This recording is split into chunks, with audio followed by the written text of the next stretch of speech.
product manager for Mkulima.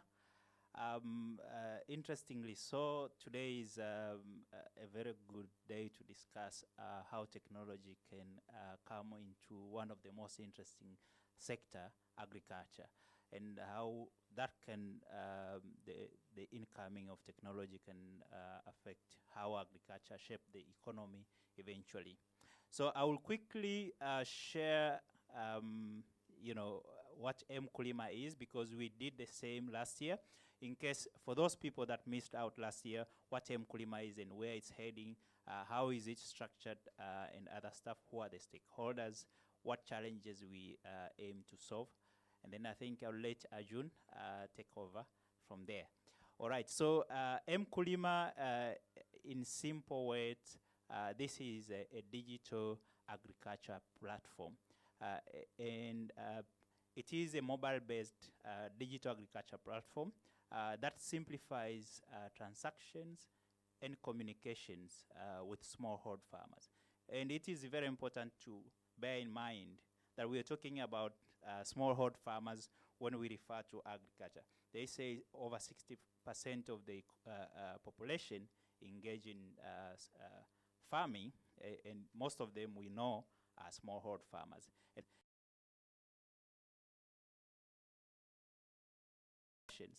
that encapsulates a lot of things, and it encapsulates things like advisory services, input services, management of input, mobile, we call them mobile, enhanced mobile financial services, market linkage, and so forth. So we'll quickly see how those ones are achieved and what is the target. Why do we need to use technology for in the agricultural sector? So how does it work? So in simple words, Mkulima is a journey in itself. Yes, it's a product, it's a platform, but it is a journey that iterates as we go. So how does it work today? With Mkulima, the farmer is profiled onto the platform, so we know what who the farmer is, where they are, their age group, gender, what they grow, what crops they grow, what is their land ownership, land size, and so forth. And these are very important parameters because they help us to do a lot of things at later stages, which we'll quickly see. The Mkulima platform, as we speak today, has three major modules or capabilities, namely profiling capability, as I mentioned, communication. And when we say communication, this has a number of things. We're talking about simple SMS notification on best agricultural practices, simple SMS notification on farmer deliveries, other things like data collection when the farmer has been onboarded on the platform, notifying them, and other stuff. So the communication carries more than just our normal non-communication. So this is just a module, but it encapsulates a lot of things. Transaction also carries a lot of things. So in this case, we are talking about your cashless payment to farmers. In this case, for over 10 years, actually, we have been doing that through M-Pesa. Now we are incorporating it into the Mkulima. Issues like, managing the loans if farmers need input and they need to be managed on the platform, then you have to offset that from what has been delivered. Now, that is an element of transaction. Delivery receipts, so with farmers, they call it stakabadhi galani. That can also be incorporated, or it is already incorporated on the platform. Now, it is important to know that with all this module, a smallholder farmer is at the center of everything, while other stakeholders like agribusinesses, service providers like the banks, the insurance companies, the input providers, all these other, we call them platform players. They remain a very key role, but the farmer, smallholder farmer, is at the center of this. So what challenges drove us to coming up with this platform? why did we think of it in the first place? So we saw a number of challenges. Uh, we know that there is a big gap around in the agriculture sector, especially a gap in the sector of advisory services. Government does a very good job to make sure advisory services are in place. However, I think if you look at the ratio of the farmer to the extension officer, the ratio is still, stretchy. So trying to bring technology to help the existing extension service setup to cover the gap that exists. So farmers should still be able to access their technical advisory services through their phone, and the vision for Mkulima is to make that available in a more simplified manner, namely SMS or IVR, meaning voice for those farmers that cannot read, and SMS for those that are comfortable to read. And other forms, but I think those will really form the main major way of delivering advisory services. And this is simplified technology. Of course, not rocket science, but it really makes a big difference for farmers to get their notification on weather, the good agricultural practices, and other stuff. Other challenge that we saw in the sector that drove us to come up with Mkulima is financial services. So we're talking about agri loans. Farmers, if there are banking organizations here, they will know that a farmer is usually considered as a risky customer. And that is normal because obviously we don't have any detail as we speak of most of the smallhold farmers. So it becomes very difficult to use the normal banking procedure to give the farmer access to affordable loans, which are very necessary for them to do very well in their farming. However, I think with Mkulima now, we feel we have a chance to partner with this good organization to bring the services, especially the financial services, to the smallhold farmers that is currently probably not banked. In the same manner that we've done with M-Pesa over years, where farmers enjoy the what you call the financial inclusion using a very simplified method. Now we also need to use Mkulima to give access to farmers the much needed agricultural loans as well as insurance services, which are also very key for farmers' good productivity. So we also saw a big challenge around planning. It is difficult to do the planning, particularly in the agriculture sector, with limited data. Now, with Mkulima, the vision is to ensure eventually we profile every farmer.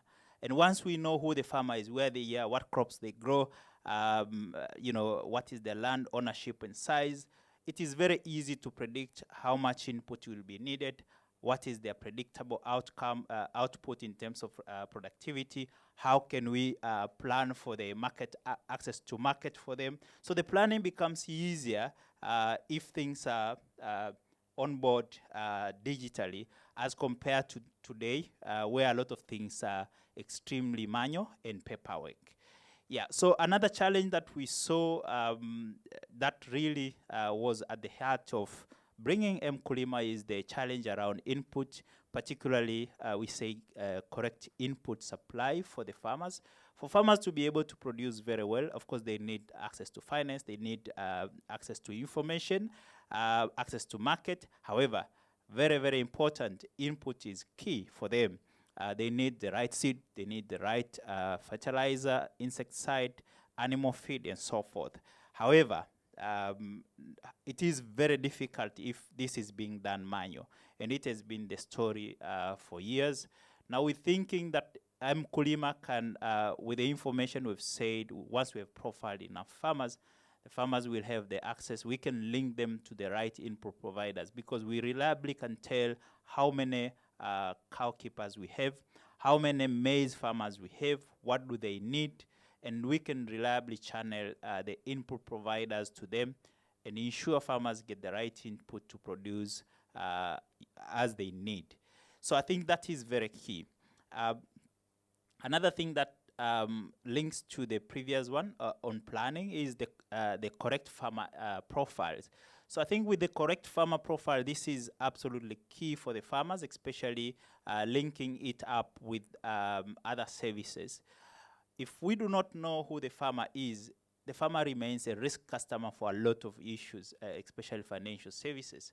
Now, with the correct farmer profiles available through Mkulima, it is very easy now to make sure we create what you call a digital identity for this farmer. We as employees usually have our pay slip available. We can go to the bank and print our statement. It's easy. But the farmers cannot do that because most of the things are either not existing or they are on paperwork, which are probably nowhere to be found. Now with Mkulima, we can keep the details of the farmer, production history, the usage of input and so forth, their soil textures, and I think those will be the conversation we'll have later with the experts on how we can add that one on the Mkulima. So this information about the farmer remains on their profile, and it becomes, the source of their information. So it becomes possible now to say the productivity of this farmer has improved over the last 2 years based on his profile. Just in the same way, you can print your salary slip and say, my salary has improved by 5% or 10%, or you can print your bank statement. I think it's the same, but farmers have not always had that luxury. Now, with Mkulima, we hope to achieve that. Real-time data has always been an issue with our connectivity on the ground, and the fact that the platform is also created to be network agnostic. We hope to achieve real-time capturing of information on the ground, and this data is everything for us, and for this to work. So we must make sure we capture data as it happens. So when farmer change their crops, when farmer, for example, produce and deliver, we need to capture that, because that's where we create the profile. That's where we create the digital identity, which is necessary for us to extend the digital services to these farmers. Yeah, so those were the major issues that we saw in the sector that really drove us to come up with Mkulima.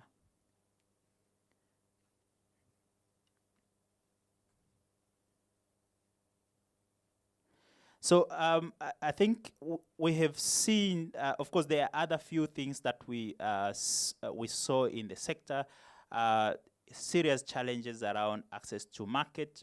There are some few value chains that have assured access to market. When farmers harvest, some of the value chains, like I would presume tobacco, cotton, I think they do have some reasonable access to market. However, there are still a good number of value chains that still need to be linked to the correct market. And once we know, and with Mkulima, we hope we can now make sure we link the farmers with the competitive buyers, because farmers want to produce, but they also want a good price for their produce. Another challenge that we saw is the issues around payment. As we said earlier, farmers have always been paid cashless, with cash, and that does not help a lot of things. It does not help their security, does not help also the guys that are doing the payment with management of cash is always a very difficult issue. We've seen, for example, an organization that usually they deal with a lot of farmers, and sometimes they have to get a plane to fly in the money. And when the farmers see the plane at the factory, they know money has come in today. So payment, cash payment does not also help us securing the digital identity of the farmer, because, I mean, it is done outside the system. It's difficult to say what if the farmer's livelihood has improved over years. So the payment has been an issue, and we the first thing that Mkulima has done, as Ajun will briefly show later, is to address this issue. There are also issues around loans. As I've said, this is access to financial services. Yeah, so these are the main issues, but one thing that we are also seeing as an almost immediate opportunity is savings. This is also a financial service, but saving is very interesting part for the farmers because it's not something they're used to. Farmers usually produce and consume almost immediately. So can we help to change that habit to help the farmers save digitally and link that one to their profile? And I think with our Mkoba and Empower, I believe we have the capability to help the farmers save, a certain amount of what they've produced, to help them now access, this we say we need that for the credit scoring if we want to give a farmer or to make a farmer a secure customer for the financial institution. If they can do some saving, even if it's not that much, and it's a digital saving. Today, we know a lot of farmers have groups. Some of them, they save individually, some of them save as group, most of them save as group. And the issue here is we would like to link the profiles we've spoken about earlier to their saving groups, to their savings that they do either at individual level or at group level. And with Mkoba and Empower, I think either with some small tweaking, we could still get the farmers also get the savings. So in simple words, we can get the farmer through Mkulima become extremely digital, but in a very simplified manner. So what does the savings and help us to do? We all know with biggest challenges they have, farmers do saving, and they have this safe, as a group. I was in Simiyu the other time, and I saw there are a number of groups there, and they have gone out to buy saving safes, and those safes they've chosen the most safe houses to place them. So when they contribute the money, they can put the money there. I think this is something they obviously need to get out of, because with Mkoba and Empower, I think it's easy to save through their phones. And I think the good thing is we're looking to link that one up with their profiles, so we can extend services based on that, and we can also use that for credit scoring, give them better access to finance, especially the loans. Yeah, so what are the benefits of Mkulima? I think a lot of benefits, and last year we spoke about it. It helps, to manage the cashless payment. This removes risk for both farmers and those that are managing the payment, whether it's the AMCOs, whether it's the cooperative unions, whether it's the agribusinesses. It also helps to provide the transparency that is needed. I mean, with Mkulima, because it's a multi-stakeholder platform, transparency is key, especially for farmers, and also to create the trust that is needed, because there is always a mistrust, particularly between the farmer and the cooperative union sometimes. And we, with better transparency, if I'm a farmer, I delivered my milk, I would like to know, after 3 days, the volume that I've delivered is the same. And do you understand, you as agribusiness, do you see or understand the same?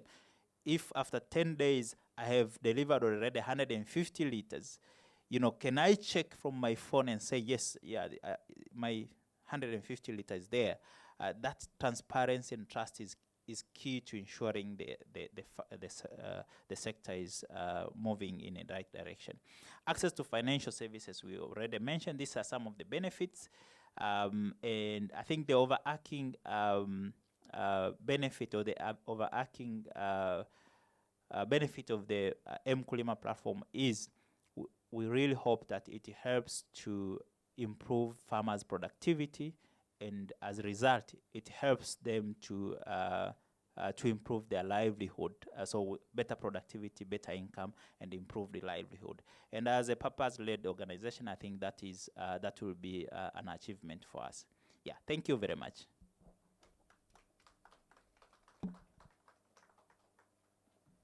Thank you, good luck. Thank you, good luck. Another round of applause to good luck. Asante sana, good luck. In short, tumeona challenges ambazo zilikuwa, changamoto ambazo zilikuwa zina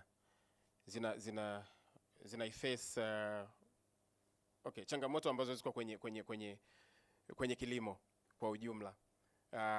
Vitu vichache ambavyo nimeweza kuona hapo ndani, na uzuri wake ni kwamba sisi kama Mkulima tunakufuata huko uliko. Huna haja ya kutoka na kutufuata sisi, lakini pia tunaweza kukushauri kutokana na data ambazo tunakuwa nazo kwamba ufanye nini kwa wakati gani, lakini pia ushauri wa masoko lakini pia ameangazia uwanda wa namna ya kujiwekea akiba, kwamba baada ya kulipwa unaweza kupeleka pesa ile leo ukaipeleka mkoba moja kwa moja, badala ya kufungasha pesa zako ukatoka sehemu ya mauzo kwenye AMCOS ukaenda mpaka nyumbani, labda ukakutana na vibaka wakafanya mambo mengine, lakini sasa unaweza tu pale pale ukahamisha kila kitu. Tunashukuru sana, good luck. Tunashukuru sana, good luck. Tunakwenda kwenye kipengele kingine sasa. Naomba tuangalie video hapo, alafu baada ya hapo tutaendelea. Karibuni sana.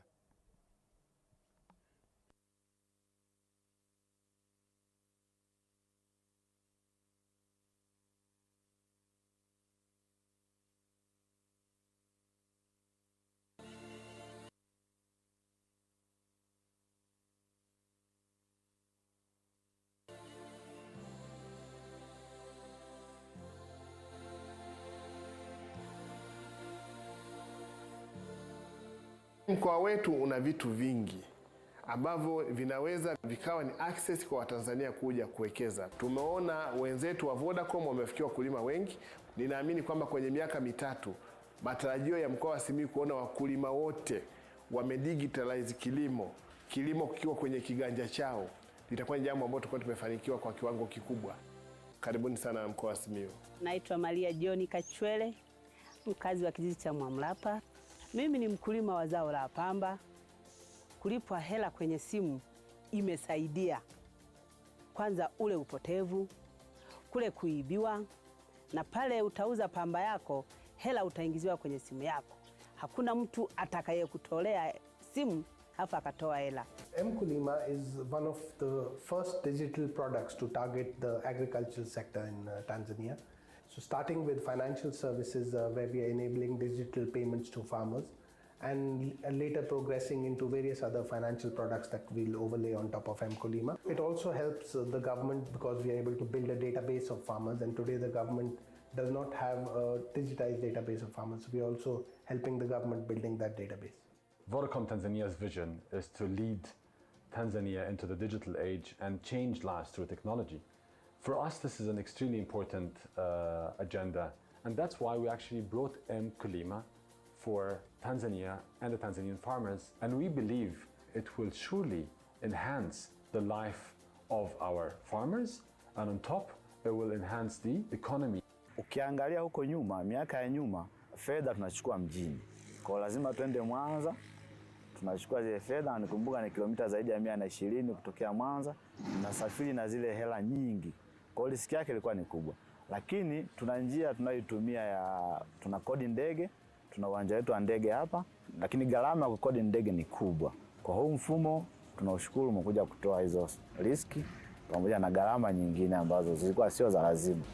Swala kubwa sana ambalo tunaliona la haraka ni kwamba mkulima anapouza mazao yake angependa alipwe haraka. Serikali ilisema wakulima walipwe cashless. Makampuni kama Alliance General na kadhalika ambao tumefanya nao kazi kwa karibu sana wameweza kuwalipa wakulima sasa kwenye simu zao. Zaidi ya shilingi bilioni 3 zimeshalipwa kwa wakulima kwenye simu zao, na wakulima wameweza kuzitoa kwenye mawakala wetu ambao wameenea mkoa mzima. Mfumo huu ni mzuri kwa sababu unalenga moja kwa moja mkulima.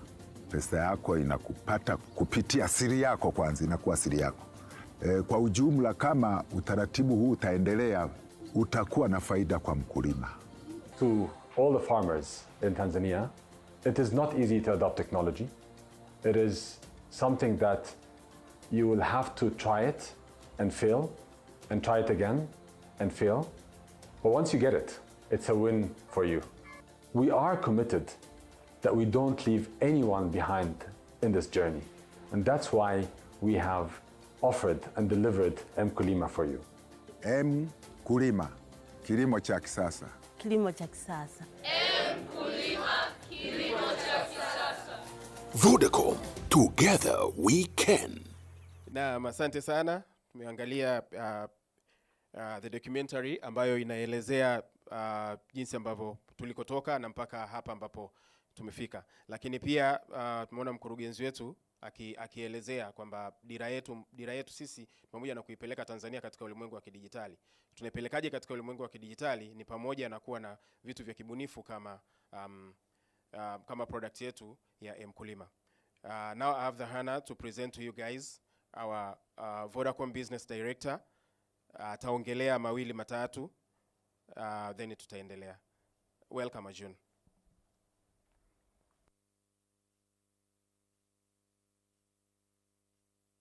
Good morning, everyone. It's always very difficult to present after people like Goodluck, who are experts in the field of agriculture. And I'd like to start off where our Managing Director Hisham left off in the video that all of you just saw. That whenever you're trying to digitize space, and especially a space like agriculture, where it's a vast majority of the population of the country is employed in that space, and literacy levels are low, as well as we have various people coming from various different backgrounds. The supply chain is extremely complex, as well as very difficult to navigate through. So what Hisham said, you have to try, you have to fail, you have to try, you have to fail again. I recall 2 years back, we were at the same stage. It was Goodluck and myself, and we spoke about how we are going to digitize farming. And we made it sound like we are going to switch on a button and tomorrow we'll have every farmer in the country digitized. It didn't exactly pan out the way we thought. We had a lot of learnings on the way. In these 2 years, we have enriched ourselves with, other than becoming 2 years older, we've also enriched ourselves with a lot of learnings. Especially around the field of partnerships and collaboration with many other like-minded individuals, as well as companies, the government, the local governments, the social sector. We believe this digitization of the agricultural space has to go hand in hand with a lot of partnerships, wide range of collaboration. As Vodacom, we come in more on the technology play. We are not experts in the field of agriculture, nor are we experts in the field of off-taking agriculture or the marketplace of agriculture, which is why we want, during the course of the last 2 years, while we embarked on this journey, we also onboarded many partners, whether it is the likes of GSMA, from the Global Mobile Phone Association, to people like Mercy Corps, who've been helping us improve our processes, improve our products, also helping us with partnerships on the ground, to regional governments. I think we all heard the RC for Simiyu region speaking. The regional governments have been a key partner for us to be able to deliver what we have so far. And lastly, I think the Ministry of Agriculture, as well as the AMCOs, they've been extremely supportive in us rolling this out. I believe the future is exciting, and together we can get this done. We would look forward to hearing from all potential partners, even competitors, or anybody else who wants to come in this space. We want to get it done together. Together we can. Thank you. Asante sana Ajun. Asante sana Ajun. Ni kweli pamoja. Yeah.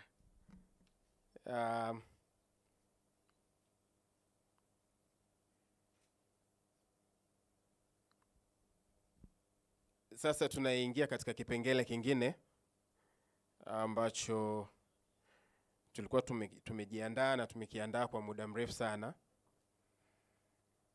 Yeah.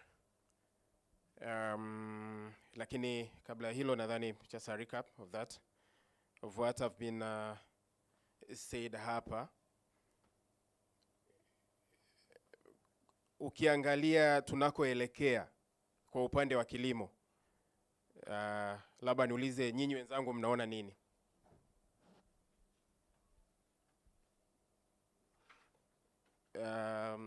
Let me choose. Ukiangalia miaka 10 ijayo, kwa upande wa kilimo unaona nini?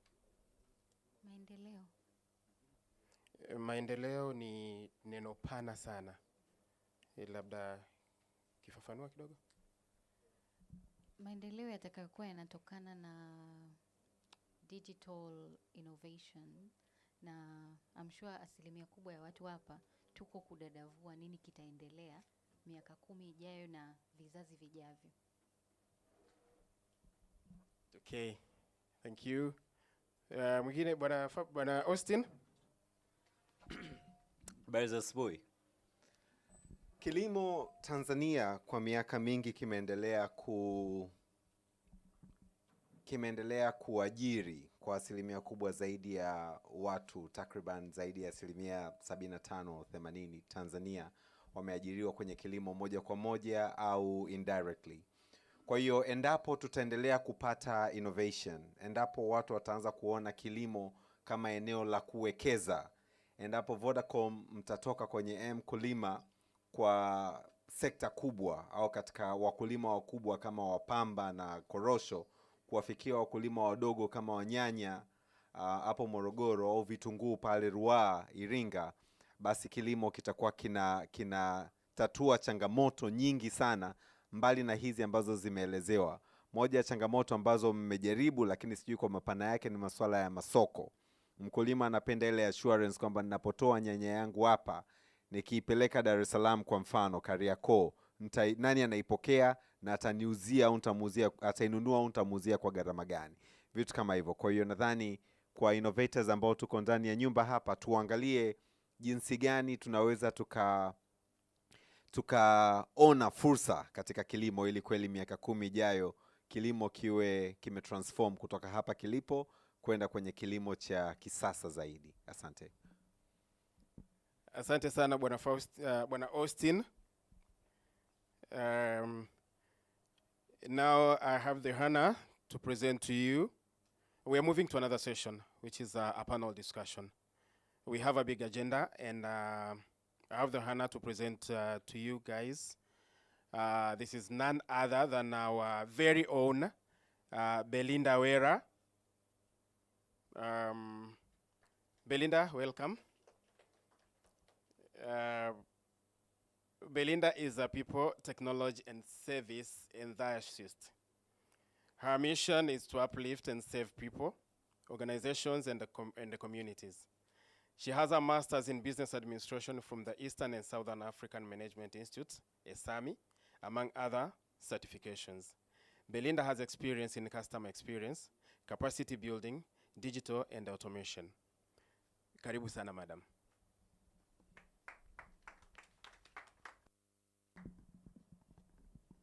Asante sana.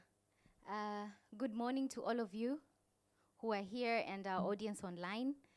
Thank you for joining us today.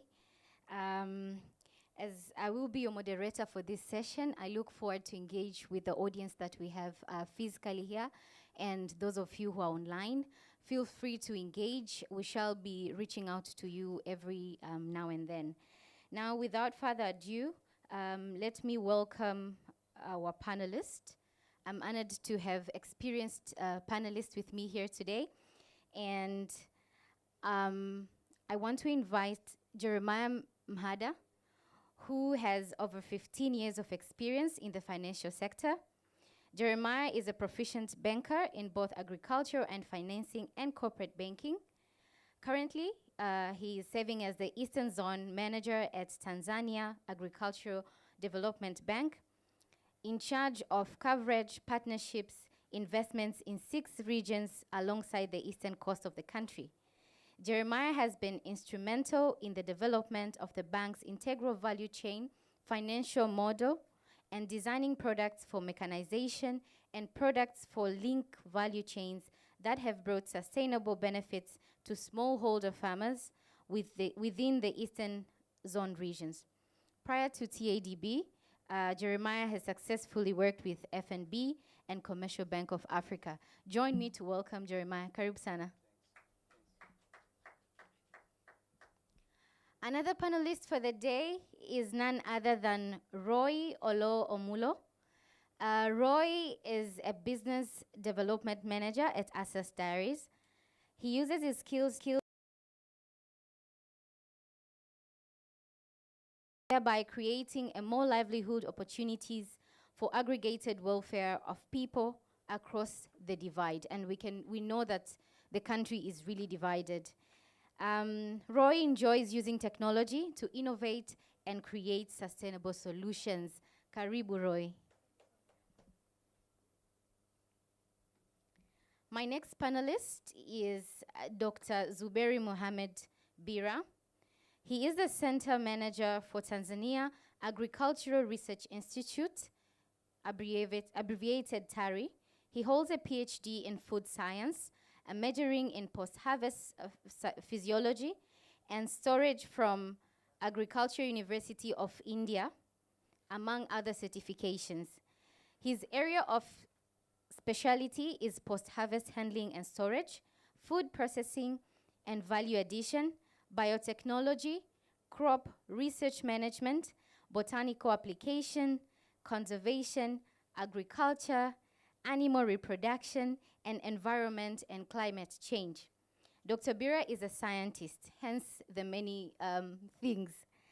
With a vast experience in agriculture research and development, over the years, Dr. Bira has published his work and has held a leadership position as an investigator in post-harvest research internationally. And finally, for the panel today, I would like to welcome Mr. Christopher Mazali, who is currently working at ECA Africa as the country manager for Tanzania. ECA Africa is an insurtech company which deals with designing and developing agriculture insurance programs for financial and government institutions across Africa. Christopher has more than 7 years in crop insurance development in Africa. ECA Africa uses technology such as satellite systems to provide agriculture insurance solutions to farmers across Africa. In this, Christopher has developed and managed various agriculture insurance programs in different regions across the country. And we understand, and it is mentioned earlier, that agriculture employs more than 70% of Tanzanians. It's only with tools like insurance and financing from institutions such as ECA Africa that our farmers will be able to invest more in their farms, produce more, and liberate themselves from cycles of poverty. Karibu sana, Christopher. So this is my panel for the day.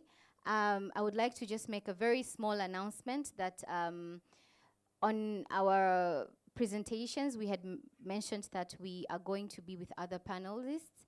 However, we have an apology from the WFP who could not make it today, and the MD from TDB who has sent in a well-capable Jeremiah to stand for him.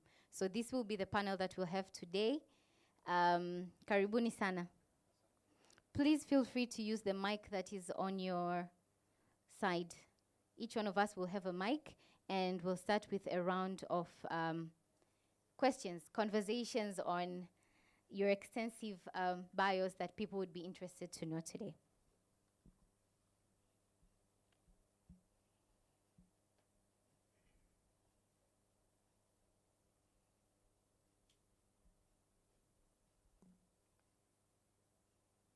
So I'll begin with my neighbor here. How are you today, Jeremiah? Well, I'm fine. You're fine? Yeah. Roy, let's just test the mic. Fine, true. Okay, we can hear you. Dr. Bira? Chris? Yeah, I'm okay too. Awesome, awesome. So, Jeremiah, we understand that access to finance for smallholder farmers is really critical, and agriculture development as well. However, the financial institutions see the smallholder farmers as risky farmers. Hence, for them to get loans can be a bit tedious, and with the documentation process that maybe they wouldn't have, it makes the process really long and sometimes unsuccessful. And in all honesty, this defies the inclusion that we're envisioning for a transformed country in the agriculture sector. So how do you think technology can address this and help close this gap so that we include everybody? And in that, what role do you see the bank play with technology, companies like Vodacom, in addressing this gap? Okay. Well, I'll start by giving you an overview of what TADB has done so far to address and mitigate some of the issues you have raised. And I'll start with stating that we, as TADB, view agriculture differently. To us, agriculture is a science. It's a very complex and unique sector. So what we have done, we have created models, we have created products, and we have incorporated partners who are basically the complexity of agriculture. We want to come up with solutions, and I think platforms like Mkulima, will actually help us in closing some of the agricultural sector gaps. I'll start with stating what models we have developed. We have developed an integrated value chain financing model, which basically connects production, aggregation, agro-processing, logistic up to marketing. So you see, when we finance, to us, agriculture loans are not loans. To us, agriculture loans are projects. So when we go to an area and finance a group of farmers, we bundle it as a project, yeah? Connecting the production side, connecting the aggregators to the producers, connecting the agro processors, people in logistics up to the market. So we bundled everything together. And through our integrated value chain financing model, there's a lot of involvement for local government authorities. So you see, things like, commercial banks are pretty much, there's a lot of risk in agriculture. So we tend to de-risk the agriculture sector by involving different partners. So you see in the integrated value chain financing model, we have involved PAS, we have involved research centers, we have involved, there's a lot of involvement of people who actually help us to basically de-risk the agriculture, especially in the smallholder space. So through integrated value chain financing model, we have been able to increase access to finance. And we have products such as smallholder guarantee credit guarantee scheme, to which we partner with commercial bank. And with that product, it assists us to play our catalytic role in actually increased access to finance, especially to farmers who are individual, they're not in groups, yeah? So we have banks like CRDB, NMB, and we have like 10 banks in that space. And as of now, I think we have disbursed like 75 billion on that space. So it's quite substantial. But that is in the product side also. And also we are engaging other partners like John Deere and Ronagro to provide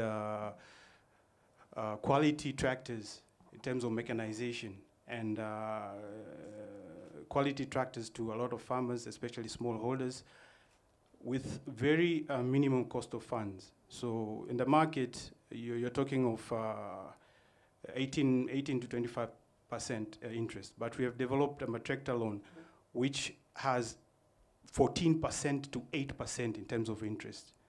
And for youth and women, it's flat rate of 9%. Those are kind of solutions we are bringing in the market to actually unlocking the agricultural value chain financing So yeah, I think in a nutshell. Thank you very much, and I can definitely see that there is hope here in when we use the integrated value model chain, because then we stop looking at the smallholder farmers as risky, rather than we are creating an environment for them to really, we are empowering them as well as supporting them in the process. Yes, and I'm seeing good things at the Mkulima platform, because you're talking of you're talking about advisory services. Yes. You're talking about transaction, in terms of efficiency, Yes. So I see very good things, especially in the production space. But I think you can just go on a vertical integration and do the aggregation part. You can do the agro-processing part. You can do the logistic part. So there is still chance of actually the marketing side. There's still great chance to actually use this platform to other key value chain. Thank you very much, Jeremiah. I can see Roy is eager to speak. Roy, as we are speaking about access and to finance, and that what Jeremiah has just said around and really enabling and empowering the smallholder farmer, we in closing the loop for agriculture value chains is not only for one sector. It is really, really important for smallholder farmers. From your experience, what role do you see technology and innovation playing in being able to orchestrate the loop closure in the value chain farming inputs and market linkages? I know this is your area of expertise, and you're really an innovation and technology enthusiast. What are your thoughts around this? Okay, thank you very much. Like you mentioned before in the introduction, we work for a dairy processing company, so it's always a very sensitive industry per se, because you're dealing with a number of people and you're dealing with very highly perishable goods and a lot of dynamics as well. So at the end of the day, you're trying to do the milk procurement, you're trying to do extension, you're trying to do inputs provision, and so there's a lot of integration that comes into play. And as much as we want to use as many boots on the ground as possible, it becomes very difficult to do that without technology. So earlier we attempted to use a platform. We did a bespoke platform for, we call it eDairy, that was trying to capture some of those activities. But then I thank God we met with good luck, and we were trying to integrate the two. And basically, we noticed that for you to start engaging and getting to know your farmers on a micro level, then number one, you have to start with the registration. And that, honestly, you do with the technology. You capture and profile farmers, and then we use that for procurement. Especially now, we are no longer talking about just high quality volumes. We're also talking about food safety. So the quality and the safety of the milk that we're processing needs a lot of computation as well, and a lot of dynamics in terms of getting that done. We also notice that everything is connected when you're dealing with smallholder farmers, and that necessarily means that you want to make sure that you can also seamlessly pay through technology. I know we've used the Vodacom platform before to do the payments. We are trying to do even much better, much more with that. But also with the last mile extension, or we call the advisory service and input provision. That, in a nutshell, has actually exposed a lot, because you can do so much with the data that you're collecting, the type of inputs, which ones are sell most, which ones are productivity enhancing. But, at the end of the day, you get to have a system where, because honestly, I think the industry as at now in the dairy sector, there is a serious underutilization of processing inefficiencies. So at the end of the day, you want to make sure that you can bridge that gap as much as possible.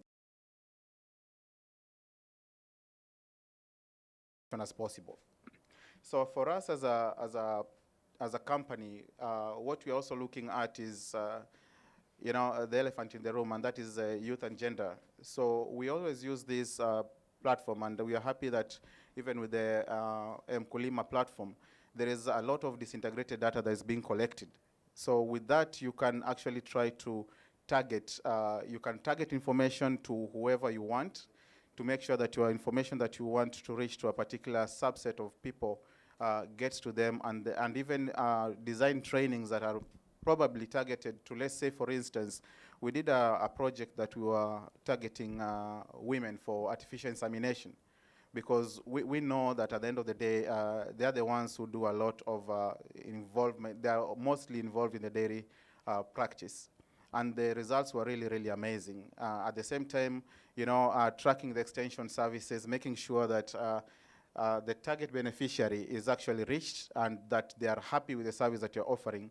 That is also something very key. So we have really shifted to, by also trying to reduce the cost of running operations, we've really shifted and depending heavily on technology. And I really thank Vodacom for, you know, the agreement that we had, the MOU, that will ease engagement on that level. Thank you very much, Roy. I'm excited to see that you're not only integrating the value chain, but you're also factoring gender, including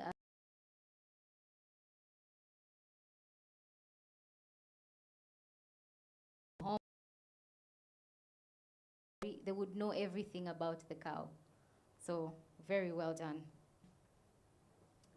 Dr. Bira, I know you're a scientist and there is a lot that you've done in research. Now, I would like for you to share a bit of that. The work that you do at TARI, yeah. One, I should start by commending, because as it is said earlier, there is still a great challenge when it comes to data around agriculture in the country. And what you're doing in the Center for Research on Agricultural Institute, I believe is really key for us to have enough information and data that can be used across the value chain, from the banks to input producers and everyone across the value chain. So,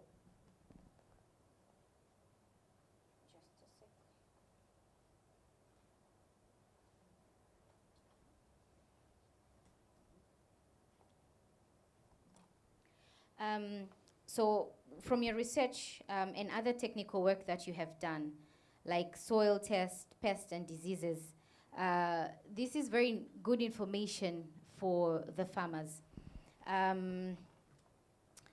How do you get this information to farmers? Like from research to now, how do you get the farmers to access this information today? And do you use technology in any way to assist in the dissemination of farmers? Because I know Tanzania is a very big country. How do you get it done? First of all, let me tell what about TARI. Then I think it will be easy to know what is the function of this institute. TARI is a Tanzania Agricultural Research Institute. This one have come to be in the Act number 10 of the Parliament of Tanzania, 2016. Actually, before TARI, agricultural research in Tanzania was under Department of Research and Development, Ministry of Agriculture. But due to now we want to enhance or to facilitate more this adoption of technologies, then there was a reason for starting of TARI. Now, TARI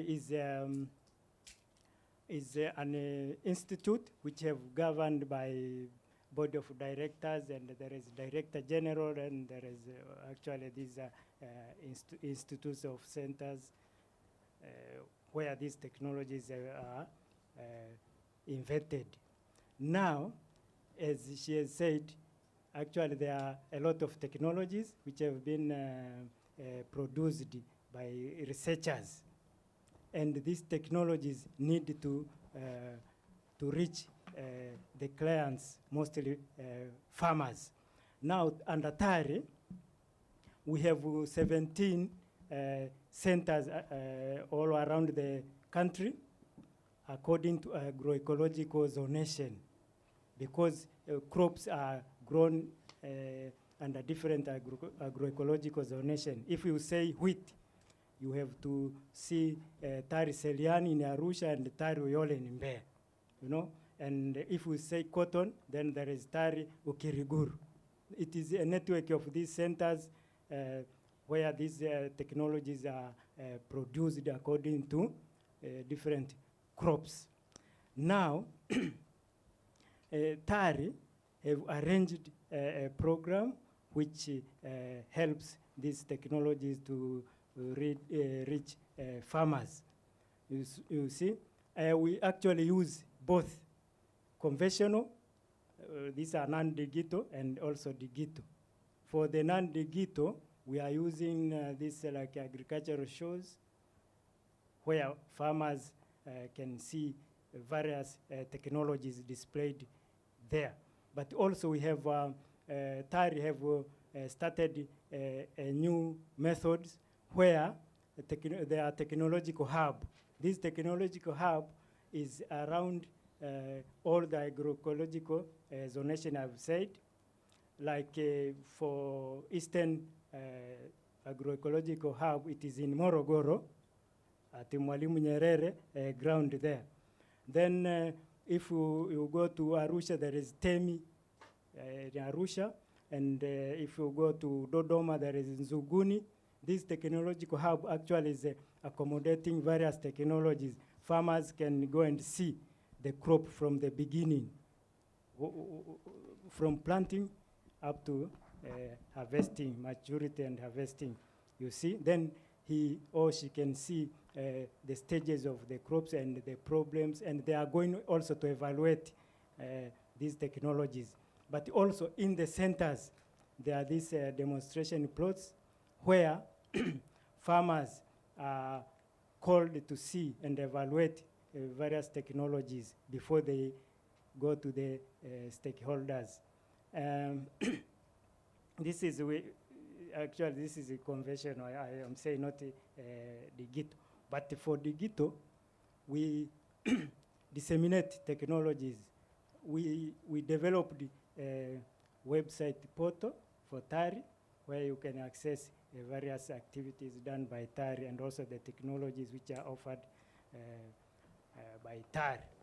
But also, the use of technology, we are using this, we call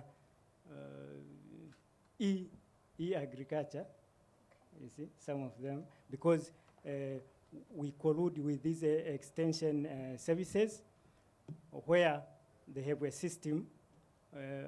There is a server somewhere, like in the regional, and the farmers are registered. They are given password where they can access information from that system. And this is helping because, you know, scientists or even extension officers are few, but this is helping to facilitate this dissemination. Dr. Bira, if I can interject a little bit.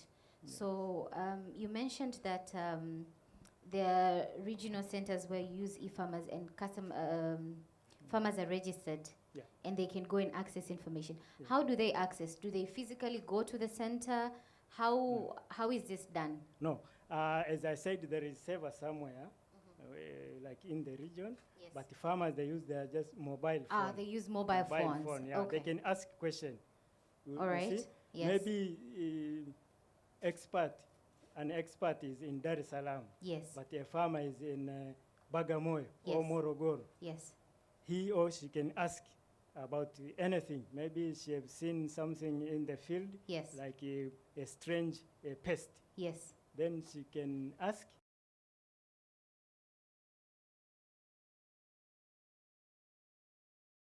Answer will just come instantly.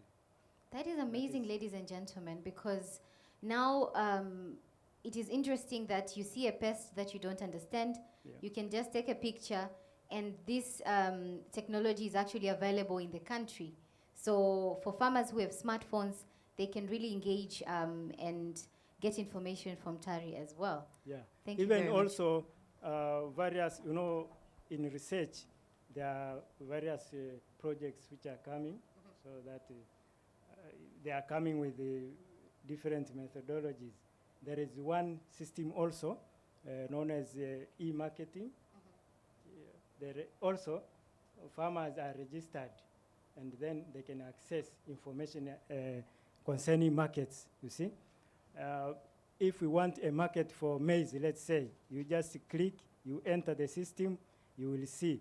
You go to, there is place, if it is Dar es Salaam, then you select the crop, you can get the price and everything, supply, how much quantity, like that. This is the use of e-technology. But e-technology is also used in simple phones. We can make conversation through phone. Yes. Yeah, people can ask. We are getting many questions through phone. Then you just tell them this is like this and this. But if it needs to visit the area, but you go and visit and see physically what is there. But we can use also this simple technology like a mobile phone. Yes. Yeah. So the service is available for smartphone users and non-smartphone users. Yeah. Through USSD. Just a simple SMS. MSS. Sawa sawa. Yeah. Thank you very much. Like that. Yeah. But also we have we can use these emails. This is also digital. Yes. Yeah. That is how these technologies are getting farmers from research, but in collaboration with the extension services also, or extension department. Because from research, then some people can pick up like the extension and then to farmers, but we are collaborating together in various forums like these agricultural shows and so on. Okay. Yes. So is this just led by government, or do you partner with other stakeholders to provide these services? Yeah. Do you do it as the government, or do you have partners in the ecosystem, in the agriculture ecosystem? Yeah, in agriculture, actually is a multidisciplinary approach. Then we have other stakeholders also involved in agriculture, like private sector. Okay. You see, if you want to work with the farmers, you have to link with those people who are managing groups of farmers, like Muviwata. Muviwata is umoja wa vikundi vya wakulima Tanzania. Okay. If you collude with those people, then it could be easy, because it is easy to work with a group of farmers in delivering technology through digital. It is easy, but also individual farmers or a client can also access these technologies. Okay. Yeah. Thank you very much, Dr. Bira. Christopher. Yes. How are you feeling? I'm feeling great. Awesome. So I know you work in the space of insurance, and technology and innovation has also evolved in the area of insurance, right? Yeah. Sawa. So in the agriculture sector, however, this is the traditional or habitual service, even in the absence of technology.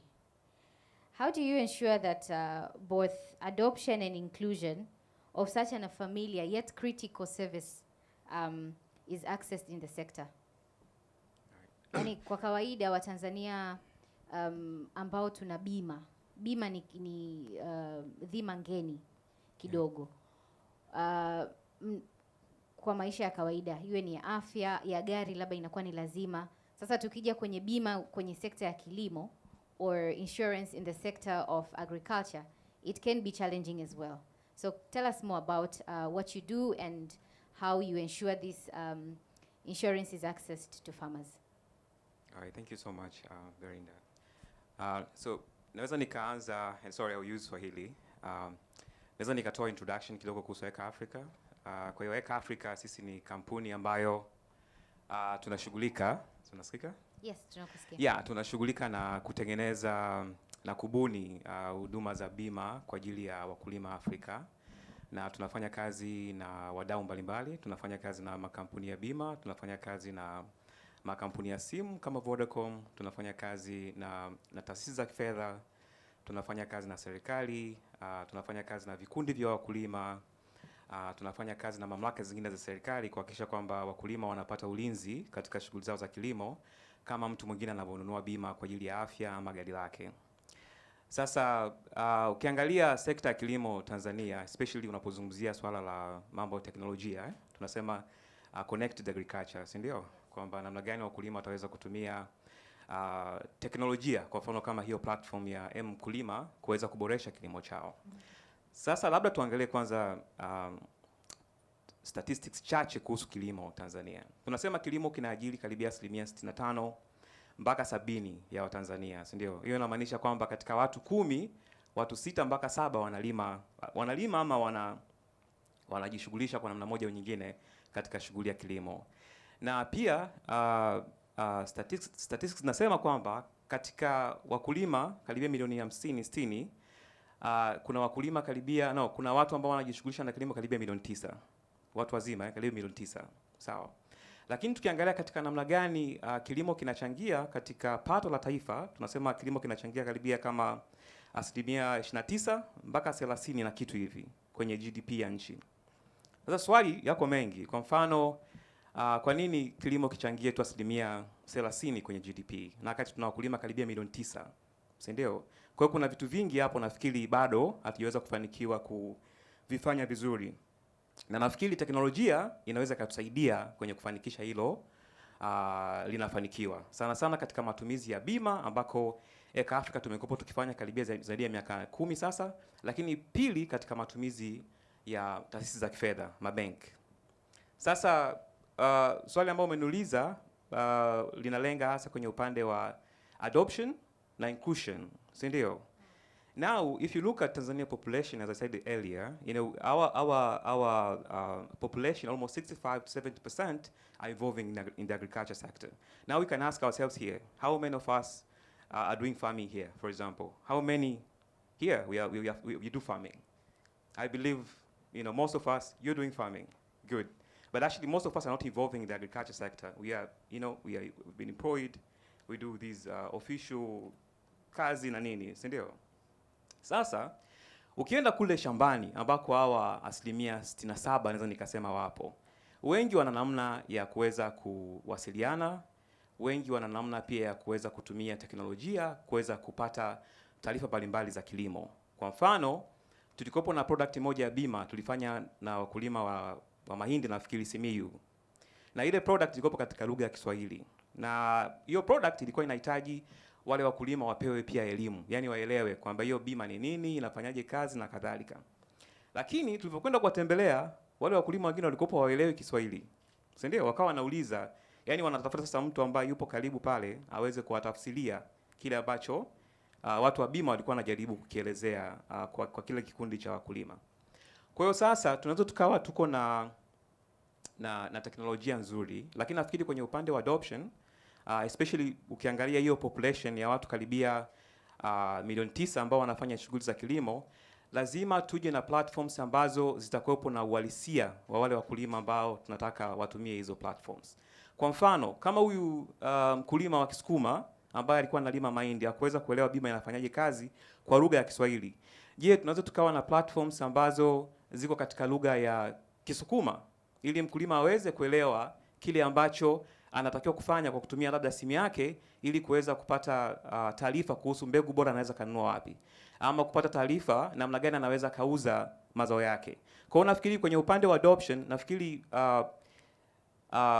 watu ambao wanakuja na hizo innovation na nini wanatakiwa waone kwamba ni namna gani zinaweza zikawa presented kwa namna wale wakulima wanaweza wakaelewa kwa urahisi. Nafikiri kwa kufanya hivyo tutaweza kufikia wakulima wengi ambao wataweza kutumia teknolojia kuweza kuboresha shughuli zao za kilimo. Na jambo jingine ambalo nahisi ni kitu muhimu katika kuhakikisha kwamba kilimo kinakuwa connected ni swala la bima na swala la financing. So as I said earlier, ECA Africa has been designing these agriculture insurance products for a number of years. And one of the questions that we have been facing is how now we can connect agriculture insurance with financing. Because if you go to farmers, most of them, you know, you can ask them, okay, why are you underproducing? Why do you produce, 500 kgs of maize instead of doing 2,000 kgs of maize per acre? They will tell you, no, I don't have enough money to go to buy hybrid maize seeds. Okay, so instead of going to buy hybrid maize seeds, I'm using the recycled seeds, the seeds that I produced last season, and I replant them, because I don't have enough money to buy hybrid seeds. Now we have financial institutions like banks, okay, which I think it's their duty, to make sure that these farmers are getting, financing so that they can go to buy seeds and fertilizer, etc., so that they can boost their production. They will tell you, like, we need collaterals. We need guarantees from farmers for us to be able to provide credit to these farmers.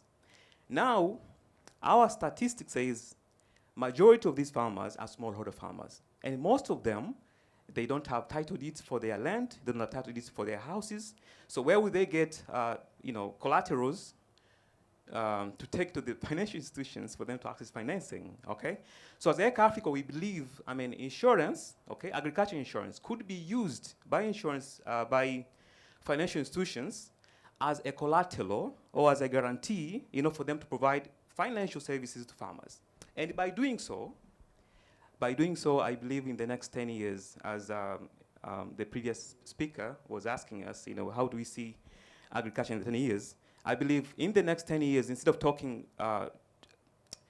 500 farmers connected by this platform, we should be talking about 9 million farmers connected using mobile platforms to be able to ask where they can get core seeds, where they can get a loan from TDB, for example, where they can overproduce and sell their crops via mobile platforms like Mkulima, which we are talking, Good Luck was talking about here. So before you proceed, I just want to hear what Jeremiah has to say. So these customers, or the farmers, are risky, but now they are being insured from the bank. What do you have to say about what Christopher just shared? Well, it's those are kind of basically solutions to actually increasing accessibility to finance for especially smallholders. We are trying to do with our products such as smallholders credit guarantee schemes, involving partners like Pass Guarantee and Seli. So plus their intervention, I think we are heading in the right direction. That's very well. Thank you, Jeremiah. So, Chris, talk to him after this. Yes, and maybe to add, Belinda, so also the usage of technology could assist even the insurance companies to be able to access reliable data. You see, in Tanzania, it has been a bit difficult, for example, to design and offer simple agriculture insurance products for financial institutions and smallholder farmers. And the reason being is the insurance companies do not have enough weather data to be able to price those products. So the application or the uses of technologies, for example, like Mkulima, the insurance companies would be able to profile those farmers to understand where they are, what they are doing, their records. For example, there is this agriculture insurance product called multi-peril crop index insurance, where the insurance companies are using historical yield data. It could be 2 years or 3 years production records to be able to determine the amount of the premium the insurance company need to charge that particular farmer. But again, insurance or agriculture insurance, the way it works, you need to have things like thresholds, like a benchmark. Like kama Belinda akizalisha kilo 800, manake hawezi kurejesha ile pesa ambayo alikopa bank kufanya kilimo, you understand? Ama akizalisha kilo 500, manake amepata hasara. So you need to have historical production records or historical weather data which could be used by the insurance company as a benchmark to be able to determine whether to pay or not to pay those farmers. So the usage of, or the application of technology, in the next, 5 years, 10 years to come, farmers and insurance companies and banks would be in a good position to be able to offer, solutions like agriculture and be able to cover more or to serve more farmers in Tanzania. Thank you. Thank you very much. Alex is also engaging with our viewers online. This is a session that is physical, and we have a big audience virtually. And Alex, can you please, Karibu, just share with us what the audience is engaging with us from online, those that are following us live. Thank you, Belinda. We have a couple of people watching us and engaging us online. Basically, for now, they are sending questions. I don't know if we can take them now, or we'll do it after this session. I think to engage before we go to another round for a panel, let's hear what they have to say.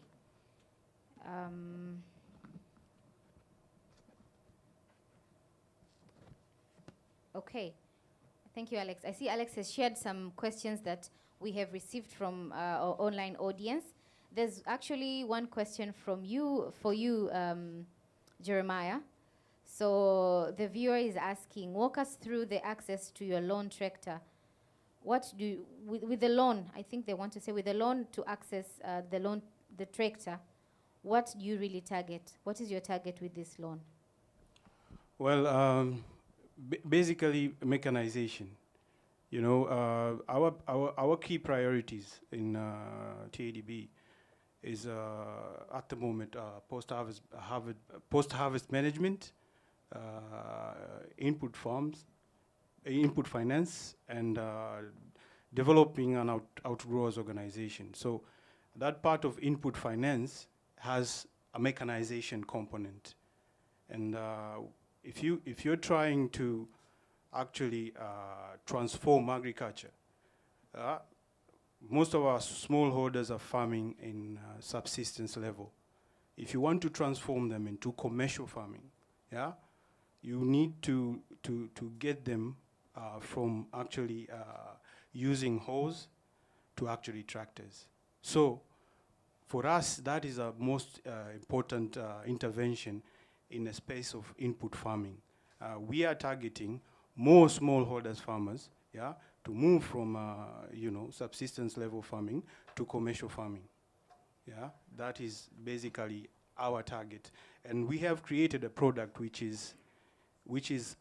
has a lowest cost of finance in the market, with emphasis in women and youth, flat rate of 9%. Okay. Kama nimekuelewa vizuri, unasema kwamba mikopo hii ya trekta inalenga kumwezesha mkulima wa jembe kuanza kufanya kutumia trekta ili waongeze kiwango cha produce na pia kulima kwenda kibiashara zaidi. Kabisa. Okay. Natumaini msikilizaji wetu kutoka online umepata majibu. We have another question for Roy from Asas Diaries. This viewer is inquiring about what is your absorption rate? Do you meet the supply? Do you need more? And how are you reaching beyond the southern circuit, say the northern circuit, and accessing more supply? Well, thank you very much. Unfortunately, no, we are operating, I think that's across the country, we're operating under capacity. And I think the national statistics indicate around 25% utilization for almost all plants in the country. And we are trying to make sure that we reach as many farmers as possible, but of course we're focusing so much on in the Southern Highland currently. And what we're doing is we're trying to bring those numbers up by increasing production and productivity at the farm level, by implementing a very innovative extension model that seeks to try and push. So it's advisory plus input, and we're doing a lot in terms of feed to make sure that at least that particular farmer we're engaging right now can optimize their production. But what we're doing in other areas is that we are trying to engage other players in the market, and we are working with a number of cooperatives across the country. In the Northern Circuit, we're dealing with another cooperative called JE, and what we're doing is that we are bring that kind of innovation. So IT, access to information, as well as access to productivity enhancing inputs in those other places. So we are shifting our experience that we've learned over years, tested and proven, to try and influence other regions that we not necessarily are taking milk from right now. So yes, we'd be happy to engage with as many farmers as possible. I think the main challenge would be volumes and the distance. Yeah, but we'll be happy to engage. Thank you very much. So there's an under supply here, and hence a great opportunities for farmers in the dairy space. Another question inakuja kwako Dr. Bira. Wenzetu ambao wako kwenye mtandao walikuwa wanataka kufahamu teknolojia ambayo mnatumia kutoka TARI, je, ni bure? Alafu pia anauliza kwamba ni mkulima gani ambaye nyinyi mnamlenga? Wale ambao hawana simu mnafanyaje? And also does this also assume farmers are using Android? So I think swali kubwa hapa ni kuangalia kwamba je, huduma hizi ni bure kupata hizi taarifa, lakini pia aina ya mkulima ambaye nyinyi mnamlenga, wale ambao hawana simu mnafanyaje? Kuna mtu alikuwa angependa kufahamu zaidi. Niwaambie tu ndugu wasikilizaji ni kwamba huduma ambazo tunatoa TARI, kwanza TARI tunatoa teknolojia ambazo zitaongeza mavuno, production, na kuongeza productivity yani per unit area. Sasa kama teknolojia ya kuongeza uzalishaji ni mbegu, kwa mfano tuchukulie ni mbegu kwa sababu zinazalishwa kuna gharama ambazo kwa kweli inazalishwa, lakini kuna kiasi ambacho mkulima atalipia au yule mnunuzi wa ile mbegu atalipia. Kwa mfano mara nyingi mbegu zetu karibu zote, kwa mfano maharage, kunde, mahindi na nini, ni kilo ni shilingi 5,000. Lakini kwa teknolojia ambayo anasema kwamba ya digital hii provided tu wako kwenye vikundi, wale ambao hawana mobile phone watapata majibu kupitia vikundi vyao.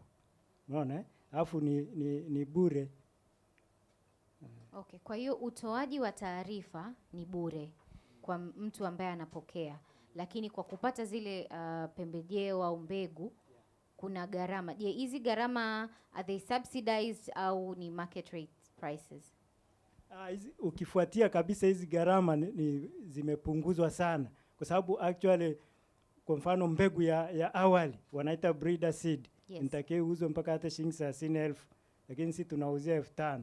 Ni kama vile iko subsidized hapo. Sawa. Asante sana. Yes, Alex. Yes, Belinda. Kujazia kwenye hilo, kuna mtu aliuliza huku kwamba hizi center ziko ngapi and what percent that those center covers, keeping in mind that Tanzania is big and yet some farmers are in remote areas. Lakini pia aliuliza how far are you guys going to make sure that farmers in the villages are aware of those centers? Inaonekana kama kuna wengine ambao hawafahamu kuhusu TARI centers. Thank you. Nianze tu na kwamba center ziko ngapi. Kama mwanzoni nilivyoanza kusema, center ziko 17 Tanzania nzima, na zimepangwa kutokana na maeneo ya uzalishaji, agroecological zonation, kwa sababu mazao yanaota sehemu ambazo ni zina ekolojia tofauti tofauti. Kwa hiyo ziko 17, na mbali ya hizo 17 kuna experimental station karibu 10 na tena. Kwa hiyo ni almost kama karibu 30 hizo station. Na jinsi ambazo wanaweza kupata hizo teknolojia au wanaweza kuaccess hizo center ni kwamba hizo center kwa sababu ziko karibu kila sehemu, agroecological zonation wanaweza kupata, kwa sababu kila baada ya mikoa kwenye mitatu minne kuna center moja. Kwa hiyo wanaweza kuzipata, lakini wanaweza kufuatia matangazo yetu, kwa sababu tunatumia radio tunatumia television, wewe wanaweza wakawa wanafuatia. Lakini kwa sababu vile vile Tanzania sasa hivi serikali inaangalia uwezekano wa umeme kufika vijijini, ile rural electrification, ile itasaidia sana, kwa sababu sasa watu wengi watatumia hata mobile phone, kwa sababu tatizo kule, unajua hata kuchaji zile simu zenyewe ni tatizo. Kwa hiyo simu tu za kawaida, hata sio lazima hiyo smartphone, wanaweza wakapata habari kuhusu vituo vyetu. Asante sana kwa ufafanuzi huo. Yes, Alex. Thank you, Belinda. This goes to Vodacom. Okay. To Vodacom, I know your Mkulima model is a business, but as a telecom giant who have the infrastructure to collect all this data, like a farmer's digital profile, but is there a plan, or are you willing to collaborate with other agriculture sector players by sharing the data that you have collected to accelerate the digitizing of the sector? Karibu, good luck.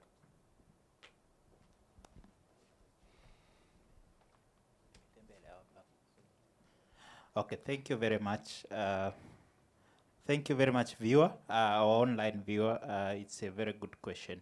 First of all, yes, we are putting a lot of effort and investment into making sure we collect the profiles. However, I think it's very important to know and to say that we are extremely compliant with issues on data privacy and sharing. Even though we, as you see, most of the people here are our partners. Of course, we also having conversation with ASAS. I think strong conversation also with TDB, as well as Accra Africa.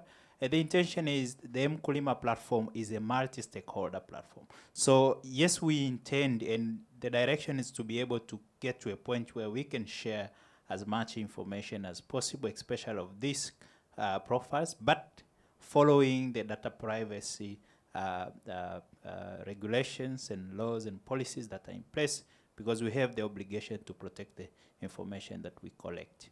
Yeah, so we will, yes, we are happy and ready to collaborate with partners, but of course following the respective regulations and bearing in mind issues of data privacy and protection for the customers and the farmers.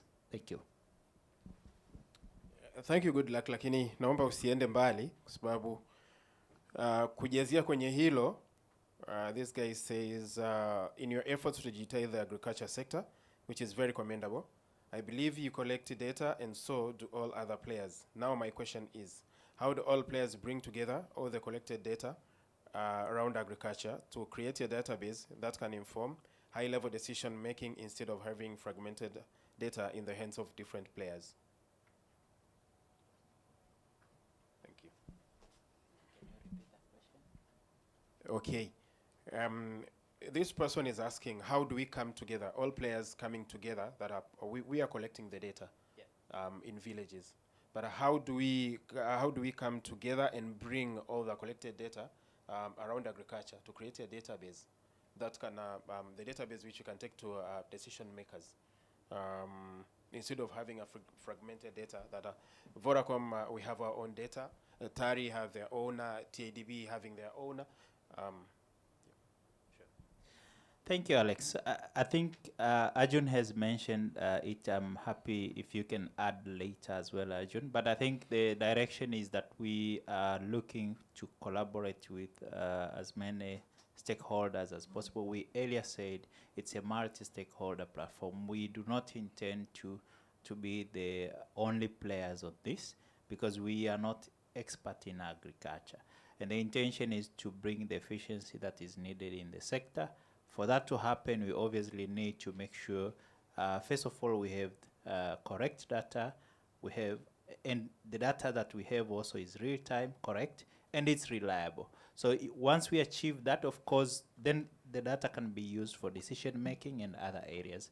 Now that requires a lot of effort as well, in which we are constantly already making by having the engagement, as Ajun said, with the authorities, meaning the district, regional, and country level, as well as other stakeholders there. So we're talking of the AMCOs, we're talking of the crop buyers, the input providers, the financial institution. So we're trying to orchestrate to link all these players to make sure that the data we have, because the data itself does not make any sense until it's usable in different ways. So definitely the linkage is not going to happen in one time, only 1 year. I think it requires a lot of effort as well, but it's something that we already have on our roadmap and we're already doing it, and it is something that we will continue to do.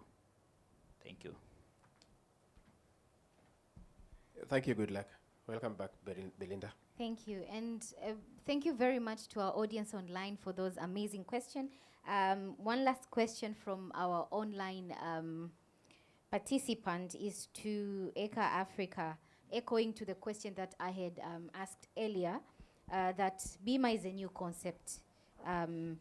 So how affordable is it in Tanzania? And what is your coverage mpaka sasa hivi kama ECA Africa kwenye bima ya kilimo? Yeah, thank you so much. Yes, crop insurance or agriculture insurance is still a new concept in Tanzania, and especially to the majority smallholder farmers, because even normal insurance products, they are a bit new concept for them. So how affordable it is? Before, when we started, when actually I started to involve in the agriculture sector, I think back in 2012, the agriculture insurance premium rate was ranging, around 8 to 14% back then. And the reason why those products were a bit expensive, the biggest reason was the deficiency or lack of data. At that time we had, a big challenge to get weather data, GPS coordinates to be able to map, where these farmers are, but also the historical production records. And of course, as I said earlier, that majority of these farmers are smallholder farmers. And if you look at, for example, financial sector report, which I think was made by FSDT in 2017, most of these farmers, they do have, basic primary education. So you can imagine.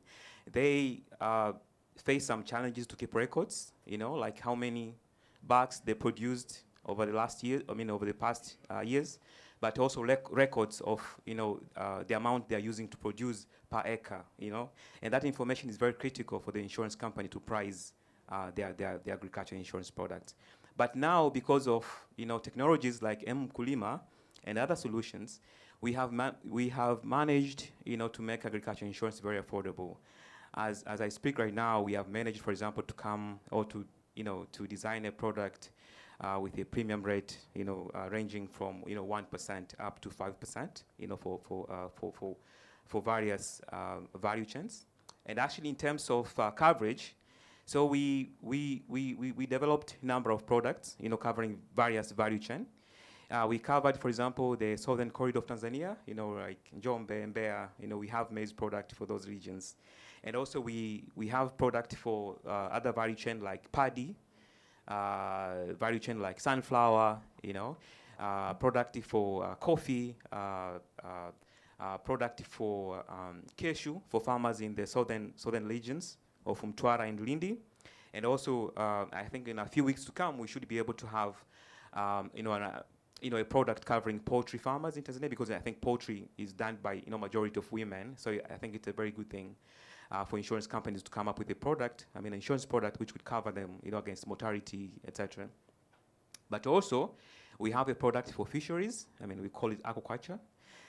We have insurance product for livestock, for those who are doing, like Mr. Asas there, for daily farmers. Because we believe, as I said earlier, with insurance and giving confidence to financial institutions, farmers, will be able to access, tools like tractors, as you said, and also seeds. Okay, there are a number of farmers, for example, in Tanzania now they are trying to do pond fishing. Yeah. But there's been a challenge for them to get call it fish. Mbegu, you understand mbegu? Mbegu za samaki. Mbegu za samaki. Yes. Okay. And why? Because uzalishaji wa mbegu wa samaki unahitaji teknolojia kidogo. You understand? The people might know how to produce them, but they need, for example, solar, to be able to have electricity all the time. Ama wanahitaji kuwa na hizo plastics kwa ajili ya generate oxygen kwa ajili ya hizo fish, hizo finger nini inaitwa, hizo seedlings hizo kuweza kuishi. You understand? Yes. So all of that need financing.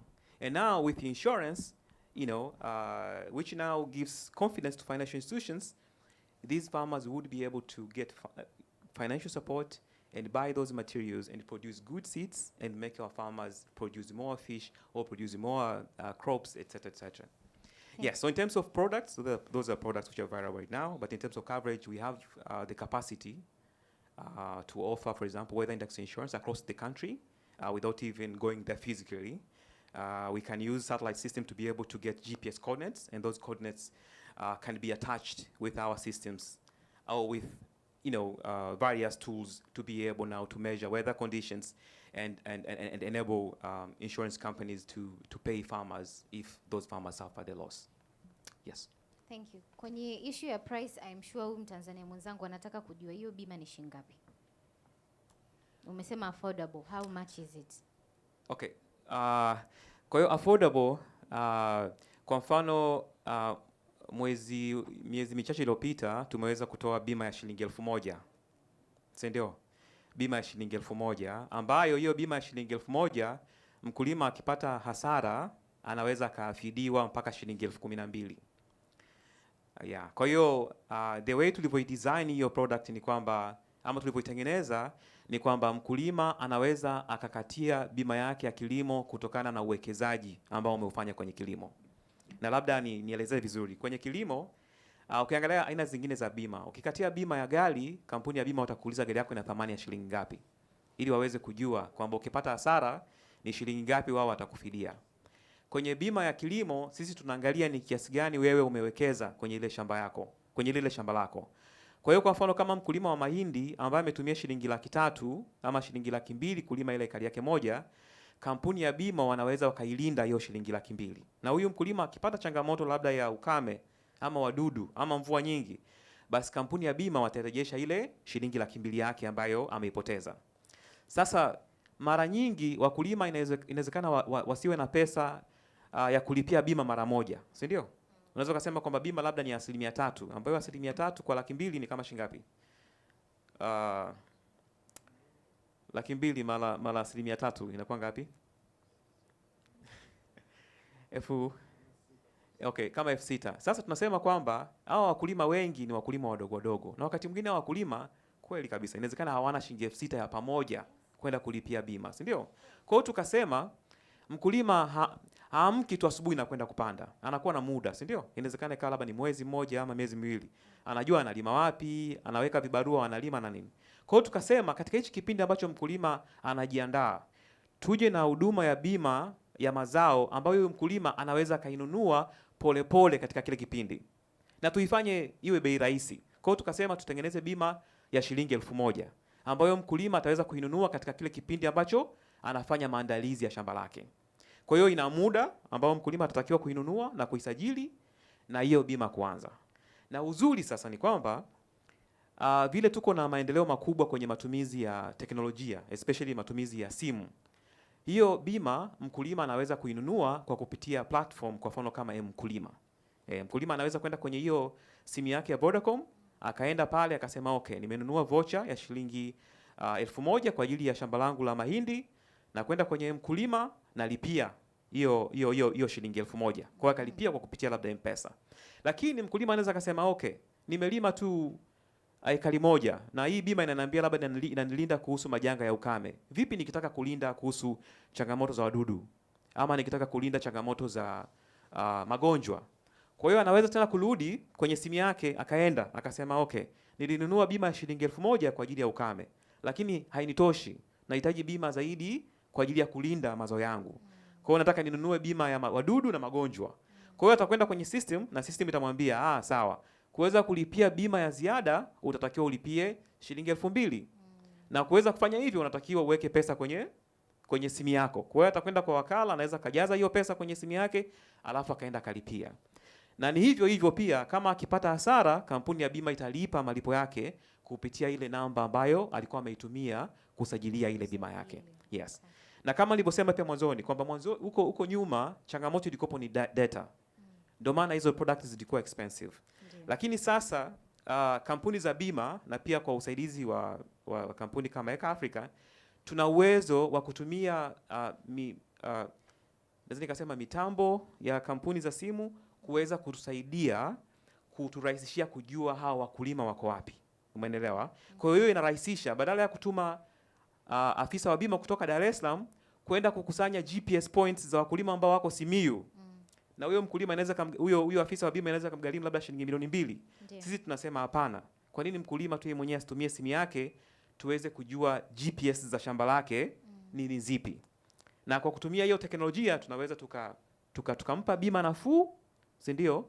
Kwa wakati, na tukalipa pia madai yake kwa wakati kwa kutumia simu yake bila afisa wa bima kwenda kutembelea shamba lake ambako huyo mkulima yupo. Yeah, nakubaliana nawe kabisa kwa sababu platform yetu ya Mkulima inatoa hizo benefits zote. Mteja anaweza kujiandikisha, tuna namba yake ya simu, ukubwa wa eneo, mazao anayolima. Kwa hiyo hizo taarifa zinasaidia katika kwa mteja huyo kuweza kupata bima. Asante sana Christopher. Roy, kuna swali hapa kwako. How do you support farmers to engage in zero grazing so you get quality milk? Tukijua kwamba wenzetu wanaofanya ukulima kwa upande wa mifugo huwa wanahama kutoka sehemu moja kwenda nyingine. Okay, nashukuru. Kimsingi tunachofanya ni kwamba tuna maafisa ugani ambao tumewaajiri na wako kwa field, na kazi yao wana target ya kuwahudumia wafugaji sio chini ya 150 kila mmoja wapo, na tunatumia teknolojia pia kwa track. Nilikuwa nimesema mwanzoni ya kwamba anaenda atatoa huduma, mfugaji atapata kama one time password ambayo lazima ajibie. Lakini kikubwa zaidi kwamba tumejikita kwenye uzalishaji wa silage ambao tunafunza wafugaji ili waelewe hiyo teknolojia vizuri ya namna gani ya kuhifadhi majani ili kwa msimu ambao hali ya hewa ikubali wanaweza tumia. Na huwa tunawaambia wafugaji ya kwamba kikubwa maziwa yapungui kwa sababu ya ukame. Maziwa yanapungua kutokana na ukosefu wa lishe. Kwa hiyo kama wana lishe bora inasaidia kuna kurahisisha kuhakikisha kwamba watakuwa na maziwa lactation inakuwa sustained na maziwa pia yanaendelea kuwa mengi. Pamoja na hiyo pia tunajitahidi sana kuhakikisha kwamba tuna partner na wadau ambao kwenye sekta ya mifugo na lishe kama kwa mfano Trau Nutrition, na tuna kama Miavit ambao wanatusaidia pia na specialty feed ingredients ambazo tunatumia pia kusambaza kwa wafugaji. An interesting thing about hiyo ni kwamba wafugaji hawalipi cash, wanalipa kupitia maziwa yao. Kwa hiyo alazimiki kuwa na hela kutumia huduma ambazo tunazitoa. Okay, that is very interesting. Inakuwa ni kama kile kipindi ambacho tulikuwa tunabadilishana mahindi na maharage, si ndio? Ndio. Kwa hiyo haimlazimishi mkulima kuwa na pesa taslim. Kwa hiyo mimi nikihitaji labda kiasi fulani cha madawa au hizo inputs kwa ajili ya kuchanganya kwenye chakula, mimi nitawalipa kutokana na maziwa, kiwango cha maziwa ambayo ng'ombe wangu watatoa. Interesting, very interesting. Tumeengage na wasikilizaji wetu au watu ambao tuko nao pamoja kwenye session hii ya The Future of Connected Agriculture kwenye mtandao na panelists wangu. Those of us who are here with me live, karibuni. Sijawasahau. We save the best for last. Alex, naomba kama kuna maswali moja au mawili kutoka hapa ndani, tunakaribisha maswali. Karibuni kwa maswali tafadhali.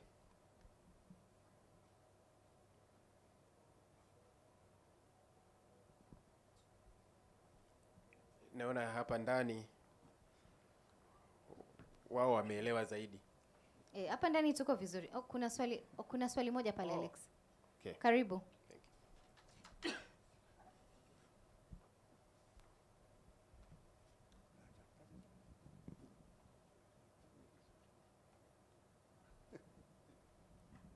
Nashukuru kupewa nafasi hii. Jina langu naitwa Simoni Petro Katabalo. Ninahusika na kuwajengea uwezo wa kina mama wanaowalea watoto wanaoishi katika mazingira hatarishi, na moja ya nyenzo ni kama kilimo. Sasa pana mkubwa pale umezungumzia kuhusu insurance, lakini sikuipata vizuri. Hebu tuelezee insurance hii, ile shilingi 1000, shilingi 2000, shilingi ngapi? Ili tunapokwenda kuzungumza na maofisa wetu kutuelewe tunazungumza nini. Nashukuru sana. Asante. Labda kurahisisha hilo swali ili najua uko very passionate na insurance. Kwa kifupi, hebu tuambie kuhusu hii huduma, mteja anaipataje? Wakitaka kuwasiliana na nyie, watawasiliana na nyie wapi ili kuweza kujipatia hii huduma? Na vigezo gani kidogo tu na masharti ambavyo inabidi mtu azingatie kabla hajapata hiyo huduma ya bima? Asante Belinda, na asante kwa muulizaji swali. Kwanza haraka haraka kwamba bima ya mazao ni bima kama bima ya afya, ila lengo ya bima ya mazao ni kumlinda mkulima asipoteze mazao yake dhidi ya changamoto kama vile ukame, mvua nyingi, wadudu na kadhalika. Kwa hiyo ndo lengo kubwa la bima ya mazao. Hii bima inapatikana wapi? Hii bima inapatikana kupitia makampuni ya bima, na Eka Africa tunafanya kazi na makampuni ya bima tofauti tofauti. Tunafanya kazi na kampuni ya bima ya taifa, National Insurance Company. Wao wanatoa pia huduma ya bima ya mazao. Tunafanya kazi na kampuni ya Jubilee Insurance Company, wanatoa pia kampuni ya UAP Insurance Company, pia wanatoa hiyo huduma ya bima. Lakini pili, hii huduma ya bima ya mazao nafikiri muda sio mrefu pia itaanza kupatikana kwenye huduma kwenye platforms nyingine kama za Mkulima, ambako mkulima anaweza kaingia na anaweza kanunua hiyo huduma ya bima yake kwa ajili ya kulinda shamba lake dhidi ya changamoto hizo ambazo nimezisema. Kwa upande wa wanawake, ameulizia kuhusu wanawake. Kama shirika la Eka Africa ama kampuni, tunaona kwamba pana umuhimu mkubwa sana wa kuhamasisha wanawake na vijana kuelewa namna gani wanaweza wakatumia masuala ya bima katika kuboresha kilimo chao. Sisi tunaamini kwamba nyumba, si ndio? Nyumba ni mama, si ndio? Na especially ukienda kule vijijini, mama ndo ambaye kwanza huwa anashiriki katika shughuli nyingi za kilimo, lakini mama ndo ambaye anahakikisha kwamba panakopo na chakula. Baba anaweza kaleta, lakini mama kikiisha lazima pia atafute njia ya kuweza kuona watoto wanakula. Kwa hiyo tunajaribu sana pia kutoa elimu kwa mama kwamba namna gani wanaweza wakatumia bima kuweza kuwa wakulima bora, si ndio? Kwa sababu kama mama anaweza kalima ekari moja ya mahindi na ile ekari moja ya mahindi kakauka, si ndio? Amepanda mbegu nzuri lakini pakawa na ukame, kila kitu kikapotea. Akiwa na insurance, bima inaweza kampatia pesa kidogo akaweza kununua mahitaji ambayo yanaweza kasaidia familia yake, si ndio? Kwa hiyo tunaona kwamba kuna umuhimu mkubwa wa wakina mama na vijana kuweza kutumia bima za mazao kuwekeza katika shughuli za kilimo. Kulikopo na ka video kadogo kalipita, nafikiri wiki chache zilizopita, kulikopo na mzungumzaji mmoja alikuwa anasema namna gani pia tunaweza tukafanya agriculture kuwa sexy, kama uliona, si ndio? Kwamba kwa nini watu wengi wanaona agriculture ni kama shughuli ambayo haina mvuto, si ndio? Ukienda shamba unamkuta mkulima ambaye amechoka, simu yake amefunga na barabendi, si ndio? Kwa hiyo vijana wengi ambao wanasoma mijini wanasema kwa nini nisipate kazi Vodacom ninunue iPhone? Lakini kwa nini tusiwaze mkulima ambaye analima matikiti aweze kulima matikiti vizuri na aweze kununua iPhone, si ndio? Akimaliza kulima matikiti yake atoke aende Mlimani City akafanye shopping. Kwa nini hatuoni kilimo katika mtazamo huo, si ndio? Sasa wengi wanaogopa kwenda kwenye kilimo kwa sababu imezoeleka kwamba kilimo ukienda kulima ni 50-50. Unaweza kuwekeza milioni 2 pakatokea ukame ukapoteza yote. Unaweza kununua ng'ombe mzuri wa maziwa ana gharama nafikiri anafikia milioni 2 na milioni 5. Yeah, mpaka milioni 3 ng'ombe mzuri wa maziwa. Lakini ng'ombe pia wana nini? Wanakufa. Na mimi nikimuuliza ndugu yangu akupe hesabu ya maziwa, ng'ombe anavyozalisha maziwa ndani ya miezi 7-8. Hata wewe utasema na mimi nataka nifuge ng'ombe. Lakini sio rahisi hivyo, si ndio? Kwa hiyo sisi tunaamini kwamba kama wakulima wakiweza kuona namna gani wanaweza kutumia bima, si ndio? Vijana pia hawataogopa kulima. Utaweza kufanya kazi Vodacom, utavaa suti kuja kazini, lakini nyumbani utakopona bwawa utafuga samaki, kwa sababu unajua hata kama wakifa bima itaweza kufanyaje? Itaweza kukufidia na wewe utaweza kuendelea kufanya shughuli yako ya kilimo bila kuhofia. Kwa hiyo ndio kitu ambacho tunajaribu kukihamasisha pia. Asante. Asante. Natumaini umepata majibu. Asante sana. Yes, Alex. Thank you Belinda. Kuna swali jingine huko. Karibu. Asante, naomba nianze kuwapongeza wasemaji wazuri kwenye panel hii. Roy, habari yako? Nilifanya kazi na Roy wakati niko Sagot, lakini sasa nimetoka, niko mtaani, lakini I'm an aspiring farmer, I've always been. Mimi napenda kuuliza swali kwetu sote hapo kwenye plenary, na Vodacom wamesema wana katika kupitia system yao unaweza ukapata taarifa za mteja ambavyo ana perform kwenye simu yake ili awe na access na kama ni credit na vitu kama hivyo. Unfortunately hatujaona mtu wa bank angeza kutuambia kama hiyo information ambayo Vodacom wana synthesize inatosha kwa mkulima kuweza kupata access. Lakini nataka niongee na nyinyi wanne ambao mko hapo mbele. Tafsiri yenu ya mkulima mdogo ni nini? Tafsiri ya mkulima mdogo ni nini? TDB rafiki yangu nasema mkulima mdogo mnataka mumpe tractor. Kama definition ya mkulima mdogo haijabadilika, tunaongelea eka 2 kushuka chini au 3 mpaka 5, lakini hazijazidi 5 kwa Tanzania, ambao ndio wao wamechukua eneo kubwa la wakulima. I stand to be corrected. Leo mtu ananunua tractor yake ya kwa ajili ya shamba la eka 2. Is it efficient kweli? Yani tunataka kumwambia nini huyu mkulima kwamba hiyo eka 2 is this even kilimo cha kujikimu, subsistence farming, au kwa ajili ya biashara? Tukienda TARI, mzee wangu pale, unamwambia mkulima aende aingize key information zake pale, awe na password ili aweze kuaccess some information. Ni mkulima yupi huyu? Bado tunarudi huyu mwenye eka 2, au tunamwangalia mtu kama Belinda na Alex ambao wako mjini lakini wana mashamba yao huko ya eka 50, eka 100. Insurance unasema wanafanya kazi na watu kama Jubilee. Vema kabisa, kwa sababu wana scope kubwa. Lakini mimi mkulima ambaye simu nimeifunga na sellotape au rubber band, naenda Jubilee kuambia mimi nimetoka zangu Morogoro, tunalima vitunguu, nataka kufahamu kuhusu bima ya afya. Ni mkulima huyu yupi ambaye tunamlenga? Kwa naomba mnisaidie katika definition au katika context zenu aina ya mkulima mnayemlenga, ili kama ni majority of farmers, then mimi nadhani tuna haja ya kuongea na wakulima ambao Vodacom nadhani mwakani kwenye Innovation Week mtuletee wakulima watuambie hasa changamoto wanazokutana nazo. Sio sisi wakulima wa mjini. Mkulima anayetoka Gairo pale, sio analima nini? Mkulima anayetoka Ruaha pale Iringa, Roy unawafahamu wengi sana, unalima nyanya na vitunguu. Mwambie kwamba kuna insurance, atakuuliza unaongelea nini? Unamlenga nani? Unamlenga Mo ambaye analima ngano sijui wapi hectares and acres, au mnanilenga mimi ambaye nanusueka tu kwa ajili ya mabasi yanayopita niweke nyanya zangu barabarani? Kwa naomba nisaidie tu kwa kifupi, ni aina gani ya mkulima Tanzania hii tunayemlenga kwa huduma zenu nzuri sana. Asante. Asante sana Austin. Kuwarahisishia panelist wangu, naomba tujibu maswali mawili kwa kifupi sana.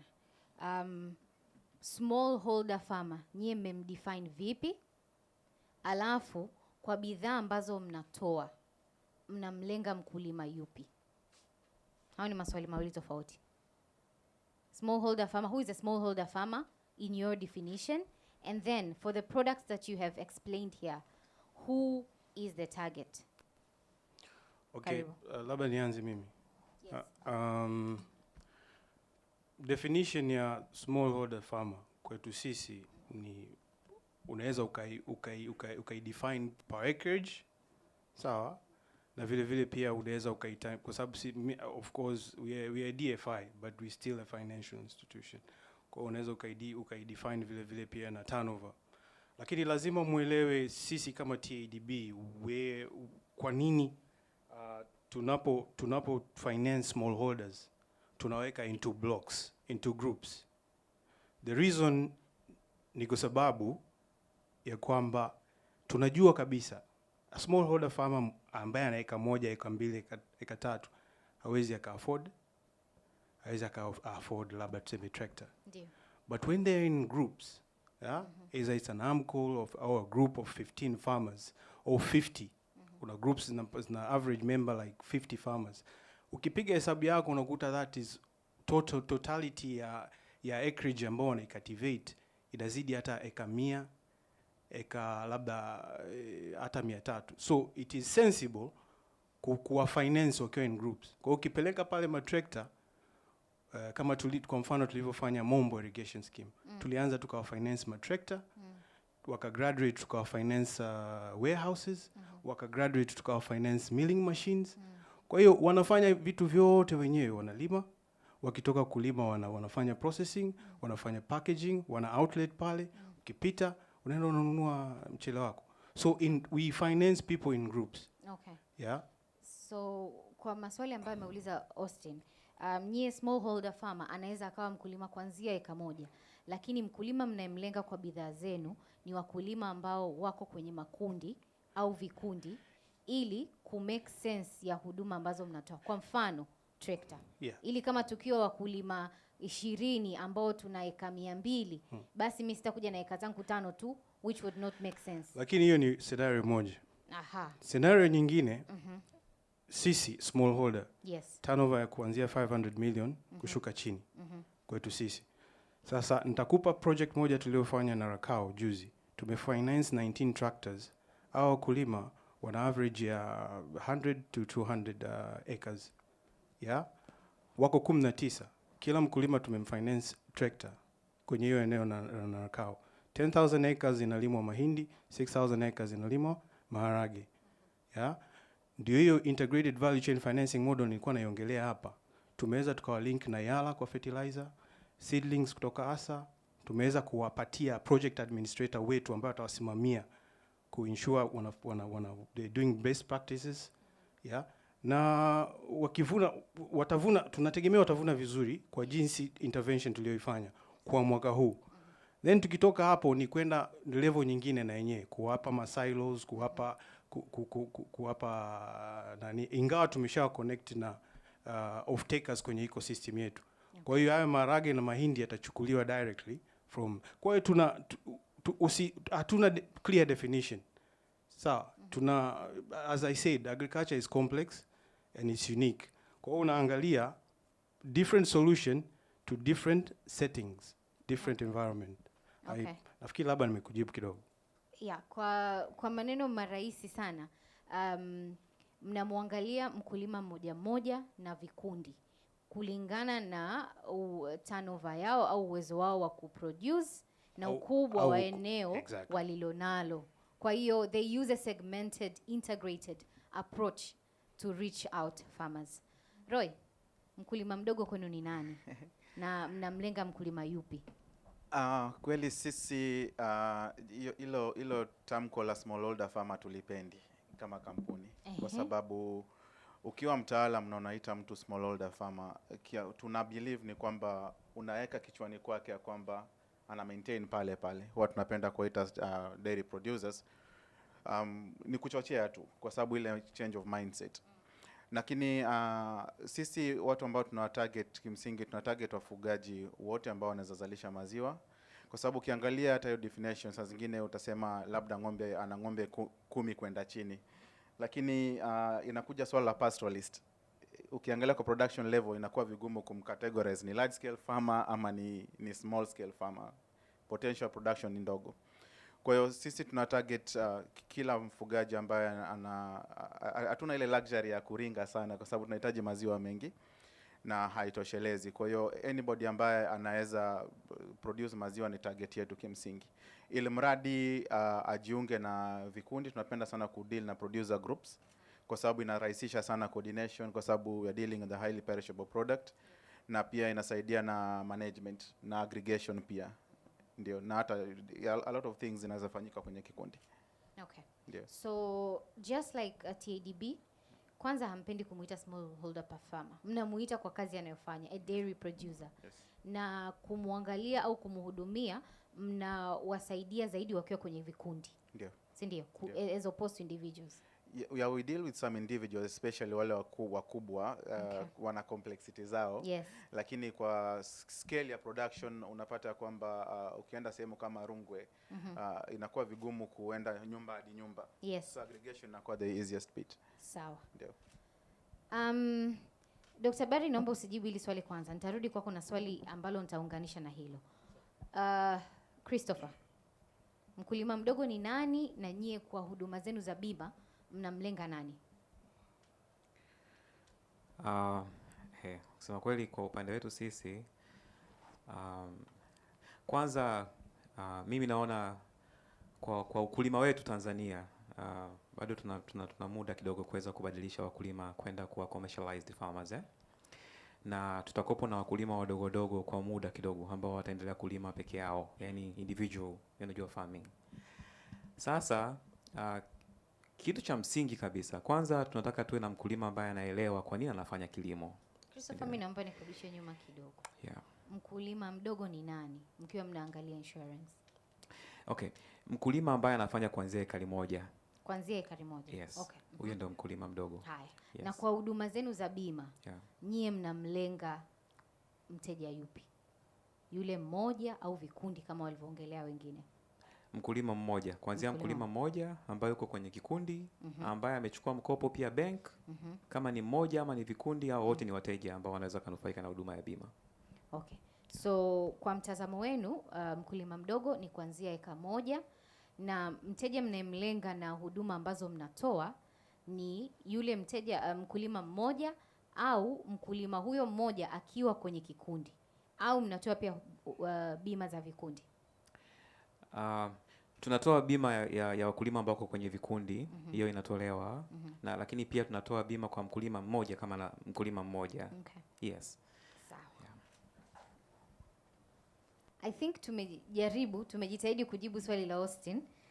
Belinda, unaenda kwanza huko ama turudi online kidogo? I think ningeomba nimuulize Dr. Bira swali moja alafu tutarudi kwako. Tutarudi online. Sawa, thank you.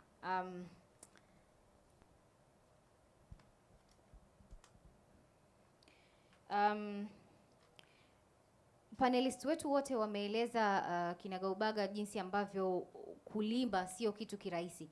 Kinahitaji sayansi, lakini pia tukiangalia kiwango cha elimu cha wakulima kinaweza kikawa ni kidogo as opposed to the level of labor education understanding ambayo inahitajika na mkulima.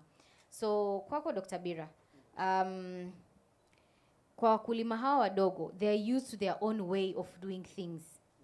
Yani kuna mbinu za jadi ambazo wanazitumia ambazo they are not necessarily scientific. So kwanza labda science maybe is not easily accessible to them kwa namna moja, or kwa upande mwingine labda hizo mbinu ni za kisayansi lakini wenyewe hawajui. Babu alikuwa anafanya kwaona mimi nafanya hivi. Kwa kufanya hivyo productivity inakuwa business as usual. They could do more but they are not, because they don't employ the scientific methodologies when it comes to agricultural farming or processing. So with the spirit of inclusion, how can we ensure that the smallholder farmers access and rely on TARI? Kwa sababu nyie mnafanya utafiti na hivyo mnakuwa na taarifa sahihi na za kutosha. So how can we rely on TARI on specific scientific findings or directive ili kuwasaidia wakulima kuweza kuongeza kiwango cha mazao ambayo wana produce? Nashukuru sana kwa swali zuri. Kwanza kabisa ni kuwabadilisha kutoka ile business as usual kuwa business unusual. Sasa hii kwanza tunawasensitize, unawahamasisha ili waweze kutumia teknolojia au improved technologies, tunawahamasisha. kwa kutumia hizo mbinu mbalimbali.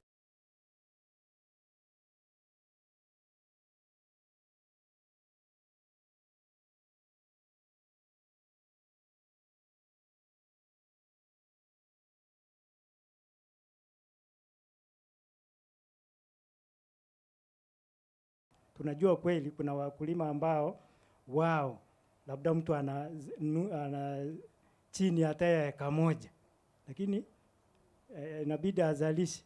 Unaona, mtu ambaye ana eneo dogo, kwa mfano eka 2, still anaweza kuzalisha na akapata surplus kama infrastructure itamruhusu.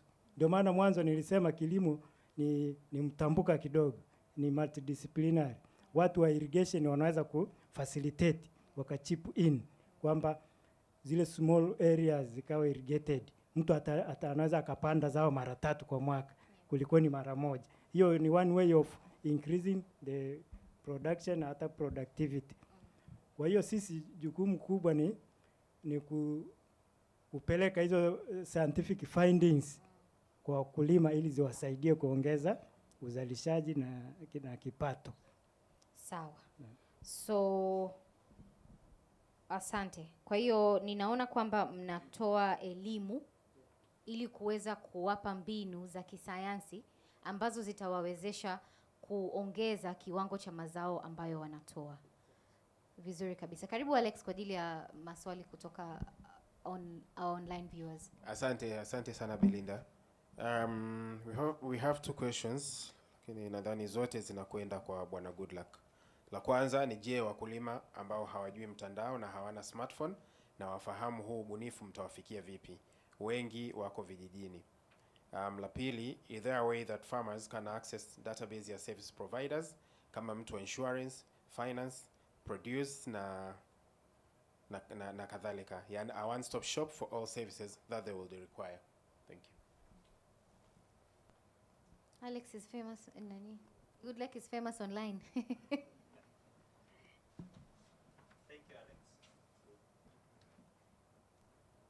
Thank you, Alex. 2 good questions, actually. The first one, if farmers, those farmers that do not have a phone, how can they access the service, the Mkulima service or the envisioned service? I think we being a digital company, it will be our appetite to make sure these farmers have a phone.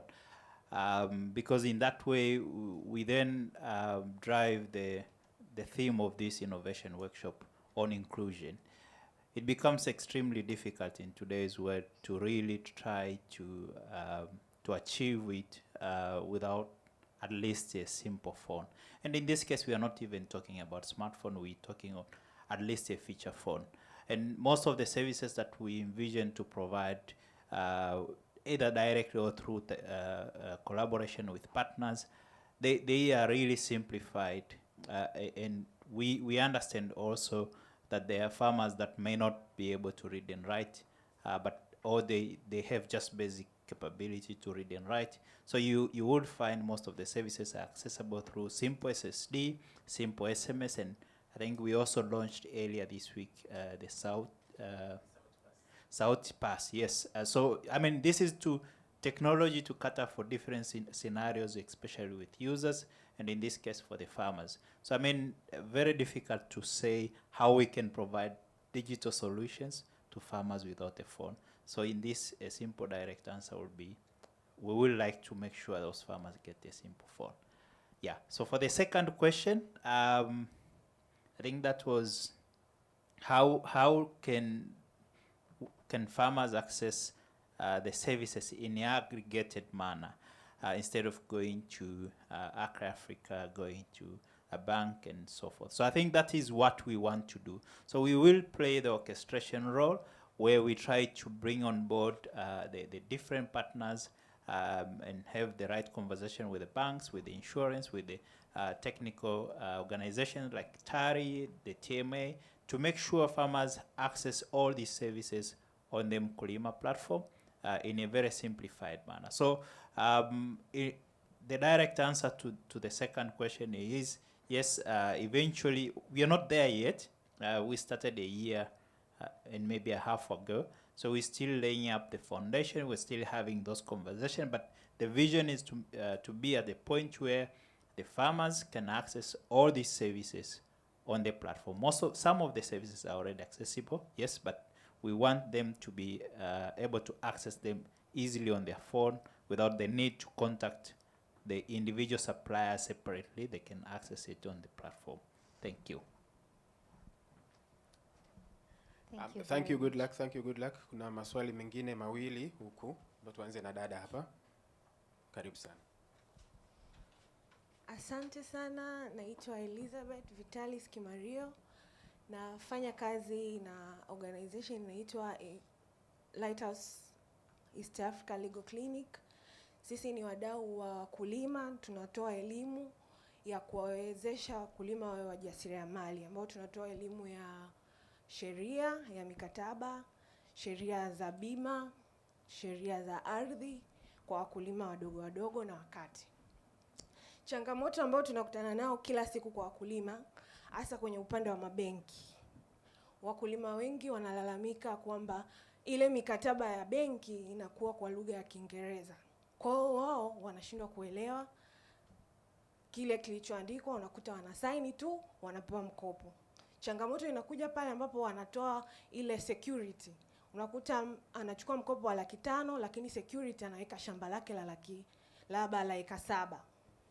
Kwa hiyo tumejaribu kuwahamasisha hata mabenki mengine maybe wawasaidie kuweka ile mikataba ambao wanaingia nao kuwapa mikopo kwa lugha ya Kiswahili inayoeleweka. Lakini naona bado haijabadilika. Alafu pia changamoto nyingine ambao tumekutana nayo hasa kwenye upande wa insurance, kaka hajatuambia kwamba ni vitu gani ambavyo mkulima anapaswa awe navyo ili awe qualify kuwa awe anapewa insurance. Labda ni vitu gani ya provide mkulima, au ni mazao gani ambao yanakuwa insured. Mfano mkulima wa pareto anayechuma ile pareto, akikosea kuikausha inakuwa hasara kwake. Na hiyo anachuma kila baada ya wiki 2. Kwa hiyo kama lile zao likiharibika, huyu mkulima wa pareto inakuwaje kwake? Kwa hiyo ningependa kujua ni kwa mazao yapi ambayo yanakuwa insured na yapi ambayo yako insured, na vitu gani a provide mkulima na ni wa aina gani apate insurance. Asante. Asante Elizabeth. I think hili swali linakuja kwako Chris. Kwa kifupi, najua mwanzoni ulianza kwa kuelezea aina ya bima na mnatoa kwa nani. Hebu kwa kifupi tu tukumbushe.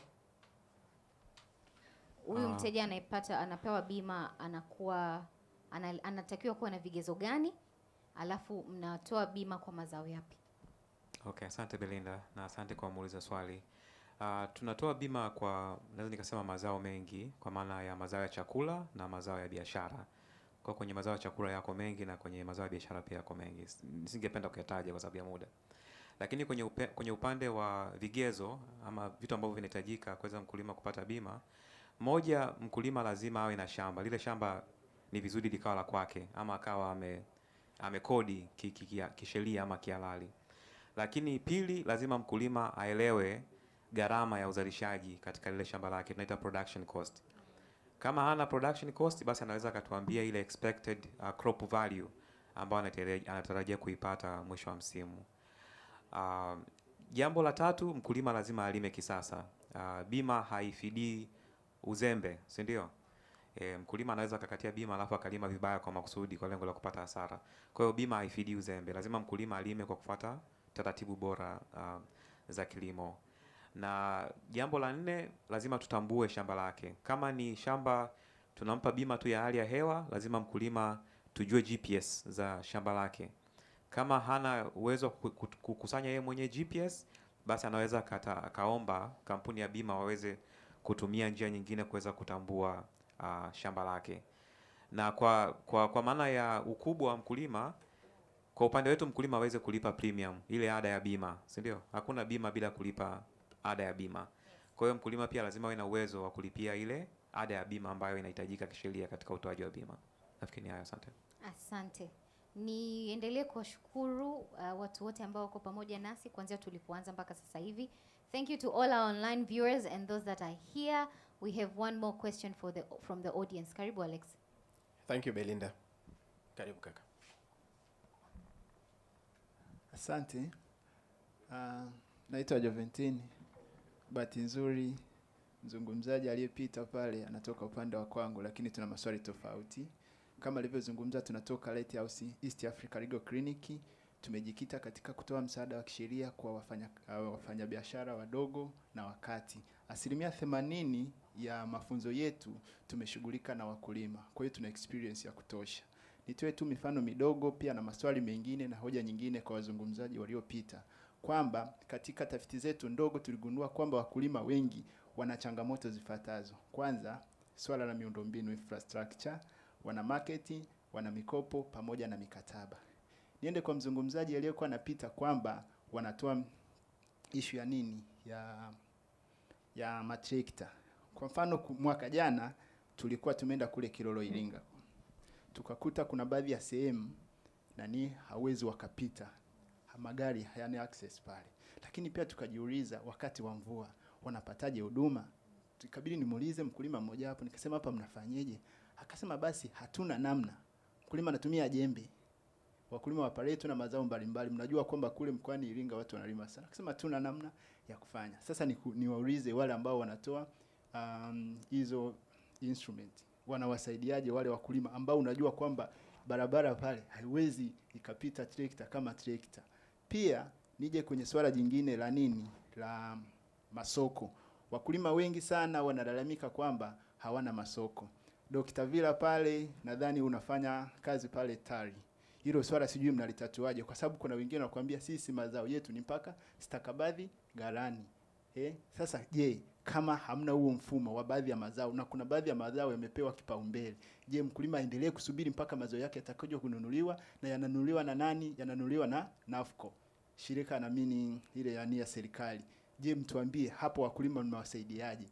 Asubiri mazao yake yauzwe ndio aje kulipia ada ya mtoto wake au anafanya kitu gani? Lakini pia kingine nikaa nagundua kwamba wakulima wanadai kwamba wana shida ya mikopo. Unapokuwa unazungumza mkopo, mtu anakuambia kwamba tumeandika mkopo fulani, lakini mkopo uliokuja ni tofauti na tuliokuwa tunautegemea.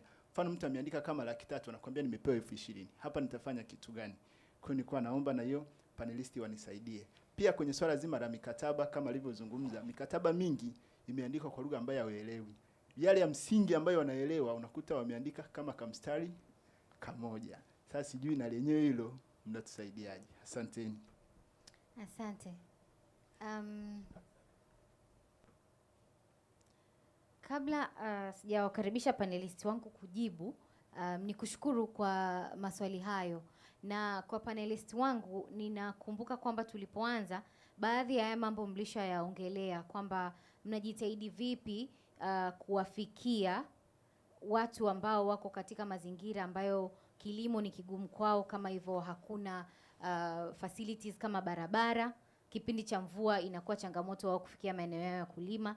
Lakini pia mnawasaidiaje wale ambao wana uelewa mdogo kuhakikisha kwamba, au ambao hawana simu au wenye simu wengine hawana smartphone, mnawafikiaje? Nakumbuka Dr. Barry pia alitueleza. So ili liwe kama swali la kumalizia kwetu wote mmoja mmoja, labda tu kwa kifupi, kwa wakulima ambao mnahusiana nao, wako katika viwango tofauti. Katika kila mmoja wetu, kuanzia jirani yangu hapo Jeremiah, how are you helping farmers who are in what I can call unfavorable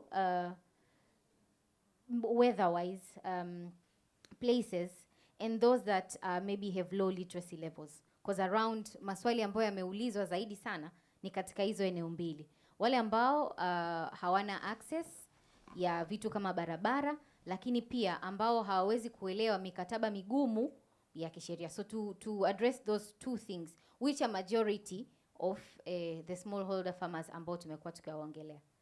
Karibu Jeremiah, and then tutaenda kwa Koroe. Sasa with regards to accessibility of roads, kwangu mimi naona kama kidogo kituweka sisi kama benki, nafikiri ni kazi ya other key institution za serikali, kama TANROADS na TARURA, vitu kama hivyo. Sisi tunafanya kazi very closely na local government authority. Okay. Kwa kama tukienda sema Mbeya, samahani ulisema wapi kule? Iringa. Tunakutana na hizo challenges. Tutaenda kwa mkuu wa mkoa, tutaenda kwa RC na vile vile pia tuwaeleze kwa sababu ni partners. Naambia sikilizeni, tunaona kuna opportunities labda ya kwenda kwenye hicho kijiji, lakini labda kuna shida ya miundombinu. Mna plan zipi? Yes. Yeah, that's why we use a lot of yani engagement zetu ni kuanzia katika LGA levels. Okay. Kuhusiana na training, tuna offer training sisi when we go at your integrated value chain financing model, ina training za insurance, ina training za budget, how to budget your finances, especially kwenye kipindi ambacho unalima, unasubiri mavuno. Kuna training za entrepreneurship. Yes. Sawa.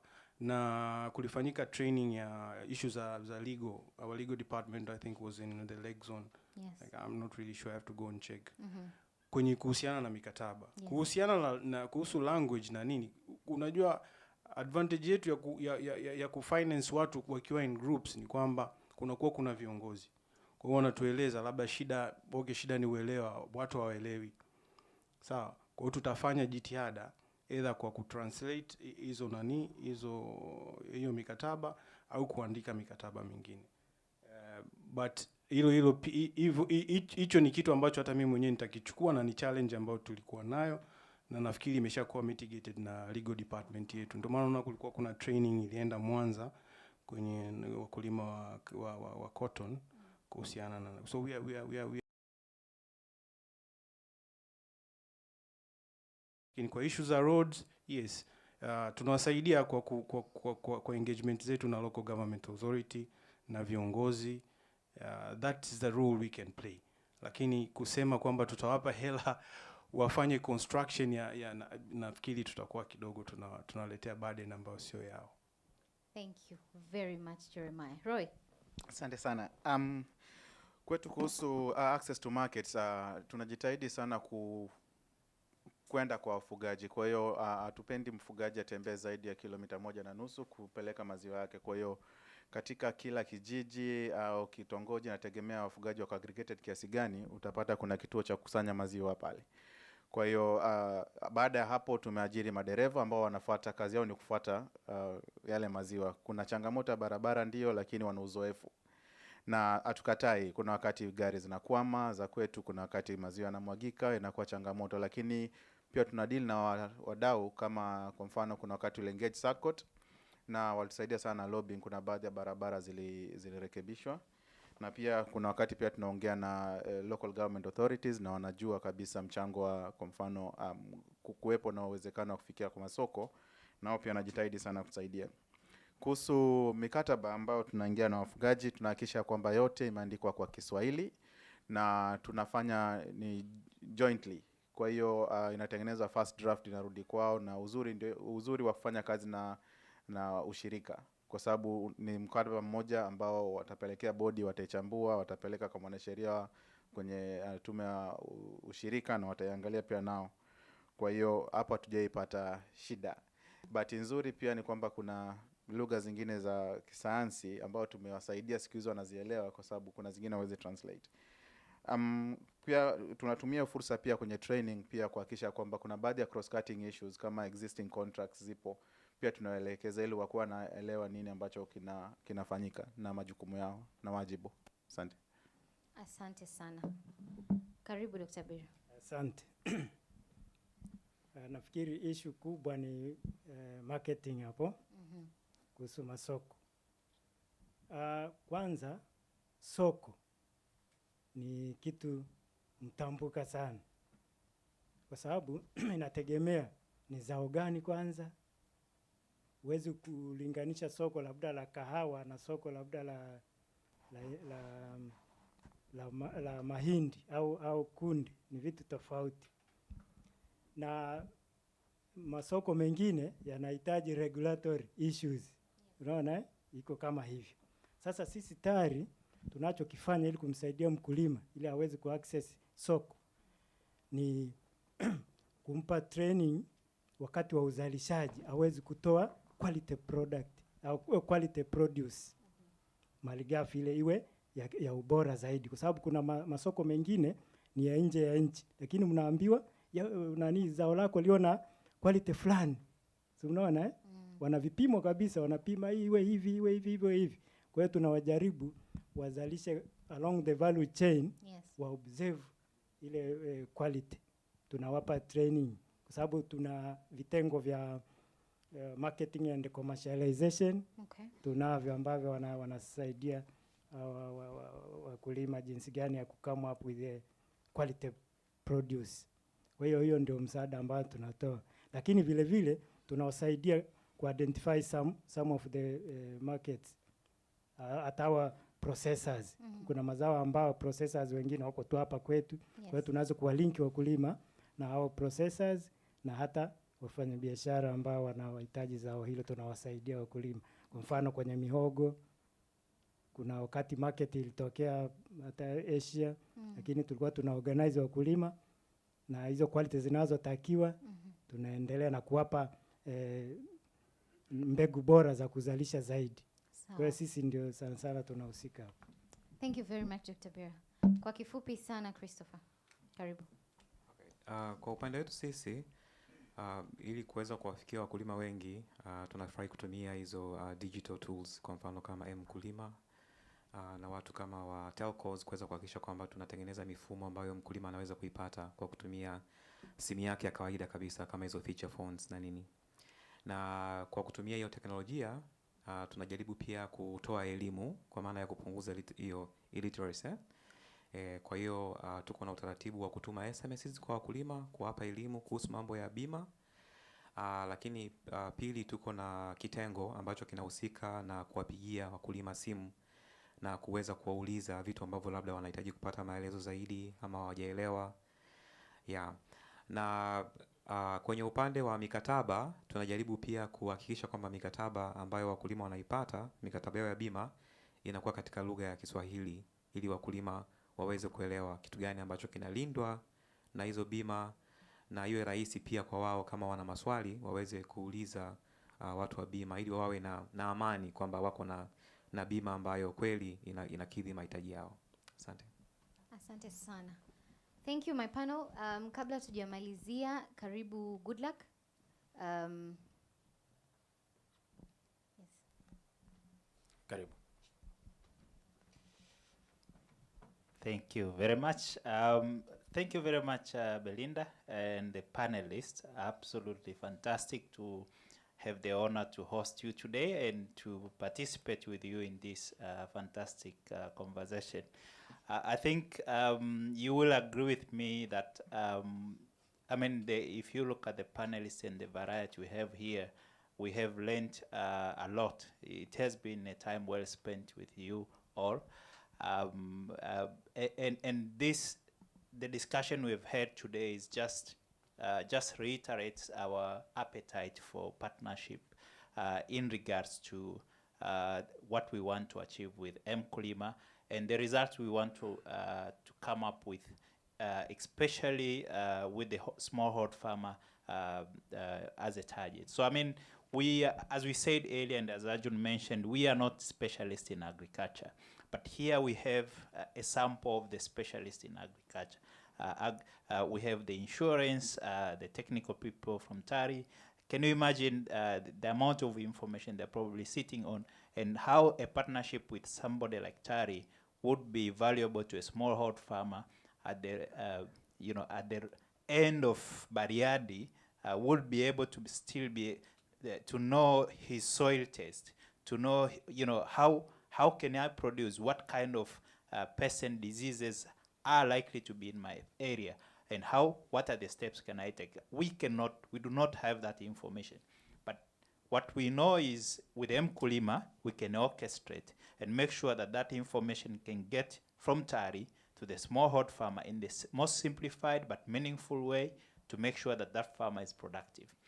With us as, the market linkage, the input provision, the payment and stuff like that with TDB, how can the farmer still access the financial services, the agri loan, in different formats as a group of or as individual, and what can technology play in that? That is the main thing that we want to do, because we are a technology company. We will try to see, and that's the appetite we have and the vision, is to try to make sure that the stakeholders like this and the others that are not here, we can still have a conversation and make sure whatever outcome we have is extremely meaningful to the farmer, and it helps us to make sure we have both a digital inclusion and a financial inclusion for the farmer. Because the last thing we want to do is to have some few farmers excluded and few others enjoying the service. Yeah, so that is where we hope to be next year, and we are looking forward for more conversation. Thank you very much. Thank you very much. Good luck.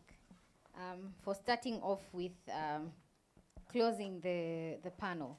So first I would like to thank my panelists who were very active and engaging to answer the questions that were there, but also to shed more light in the services that you provide. To you who are here with me in the room, asanteni sana for the questions and your engagement.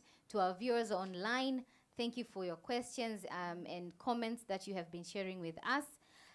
From this panel today, 4 key takeouts that have come across through the questions and the sharing from my panelists here is, one, there is key for us to integrate. Integration is very key for us to really be connected, but also to innovate and be resilient. Integration from the side of input to the end part where we have to sell, where the markets are. So my panelists have shared extensively around what models they are doing to integrate. So this is an opportunity out there if you're working in the space. Another key aspect is simplification. We have noted also that most of the farmers that are there today have low literacy level issues. So the information that we give them, understanding that agriculture is very scientific, has to be simple in a way that they can understand and use. So I encourage all of us, stakeholders here, and those of you online and in the room with me, to make sure that as we engage with the farmers, we engage with them in a manner and language that they can understand, so that they can benefit from the products and services or facilities that we are producing. Another thing from today's panel is the aspect of inclusion. We need to make sure that no one is left behind. So with that in mind, using technology and understanding that not everybody is already digital, so we should have strategies around making sure that the people that we are targeting have access to the digital facilities that are available. They're in a language that they can understand and they're easy to use. Not forgetting the contribution of women in the area of agriculture. Last but not least is the aspect of partnership.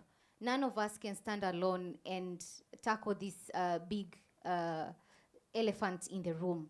So it calls us to work together. From the discussion here, we could see similarities around the offerings that are provided, but also the needs and challenges that each of panelists face, but also the challenges that were mentioned by the contributors across online and those that are here. So I would call all of us to partner in areas that we see challenges, so that we can offer solutions. Those of us who are offering legal clinics, partner with the banks when they're giving loans, so that we ensure that the farmers understand these loans. But those that are in education and training as well, let us ensure that the information that we give is simple and preferably at times in a vernacular language, so that these people can understand what they need to do to be able to farm sustainably. And for farmers out there, I would call out for young people, girls and women included, to be included. Don't be left behind. There are opportunities out there that we can use. There are platforms, so don't think that for you to be in agriculture, you just have to farm. There's a whole value chain that we have heard from my panelists here today that you can engage into. And as this year's Innovation Week motto or theme is around innovation for a resilient and inclusion digital economy, I would encourage the women and girls not to be left behind, but to leverage on the opportunities out there.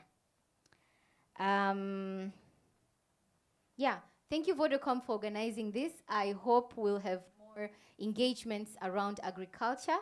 Until next time, your moderator for today, Belinda Wera. Asanteni sana. Thank you, Belinda. Thank you, Belinda. Thanks a lot.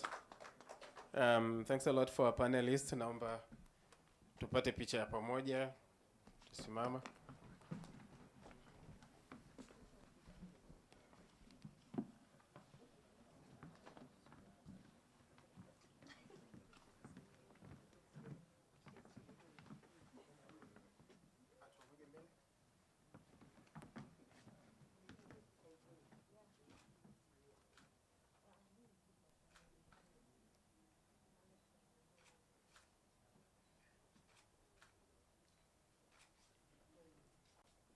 Tayari. Naomba please Ajun and good luck and Yvonne.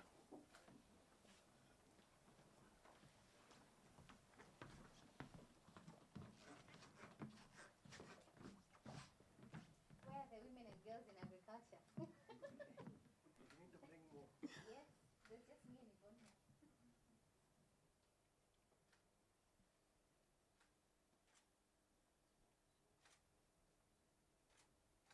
Thank you. One more, Somoe karibu, zile simu za usiku zile, na alfajiri nao, they're paid off. Karibu sana. Yes. Thank you. Member of the team, Simon, Jocelyn.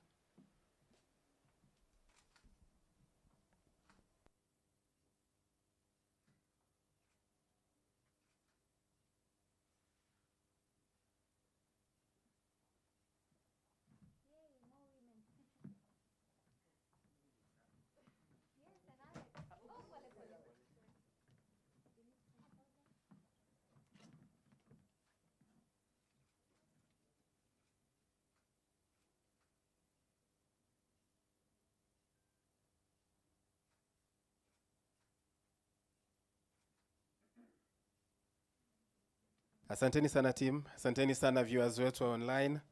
Tukutane tena mwakani. Shukran.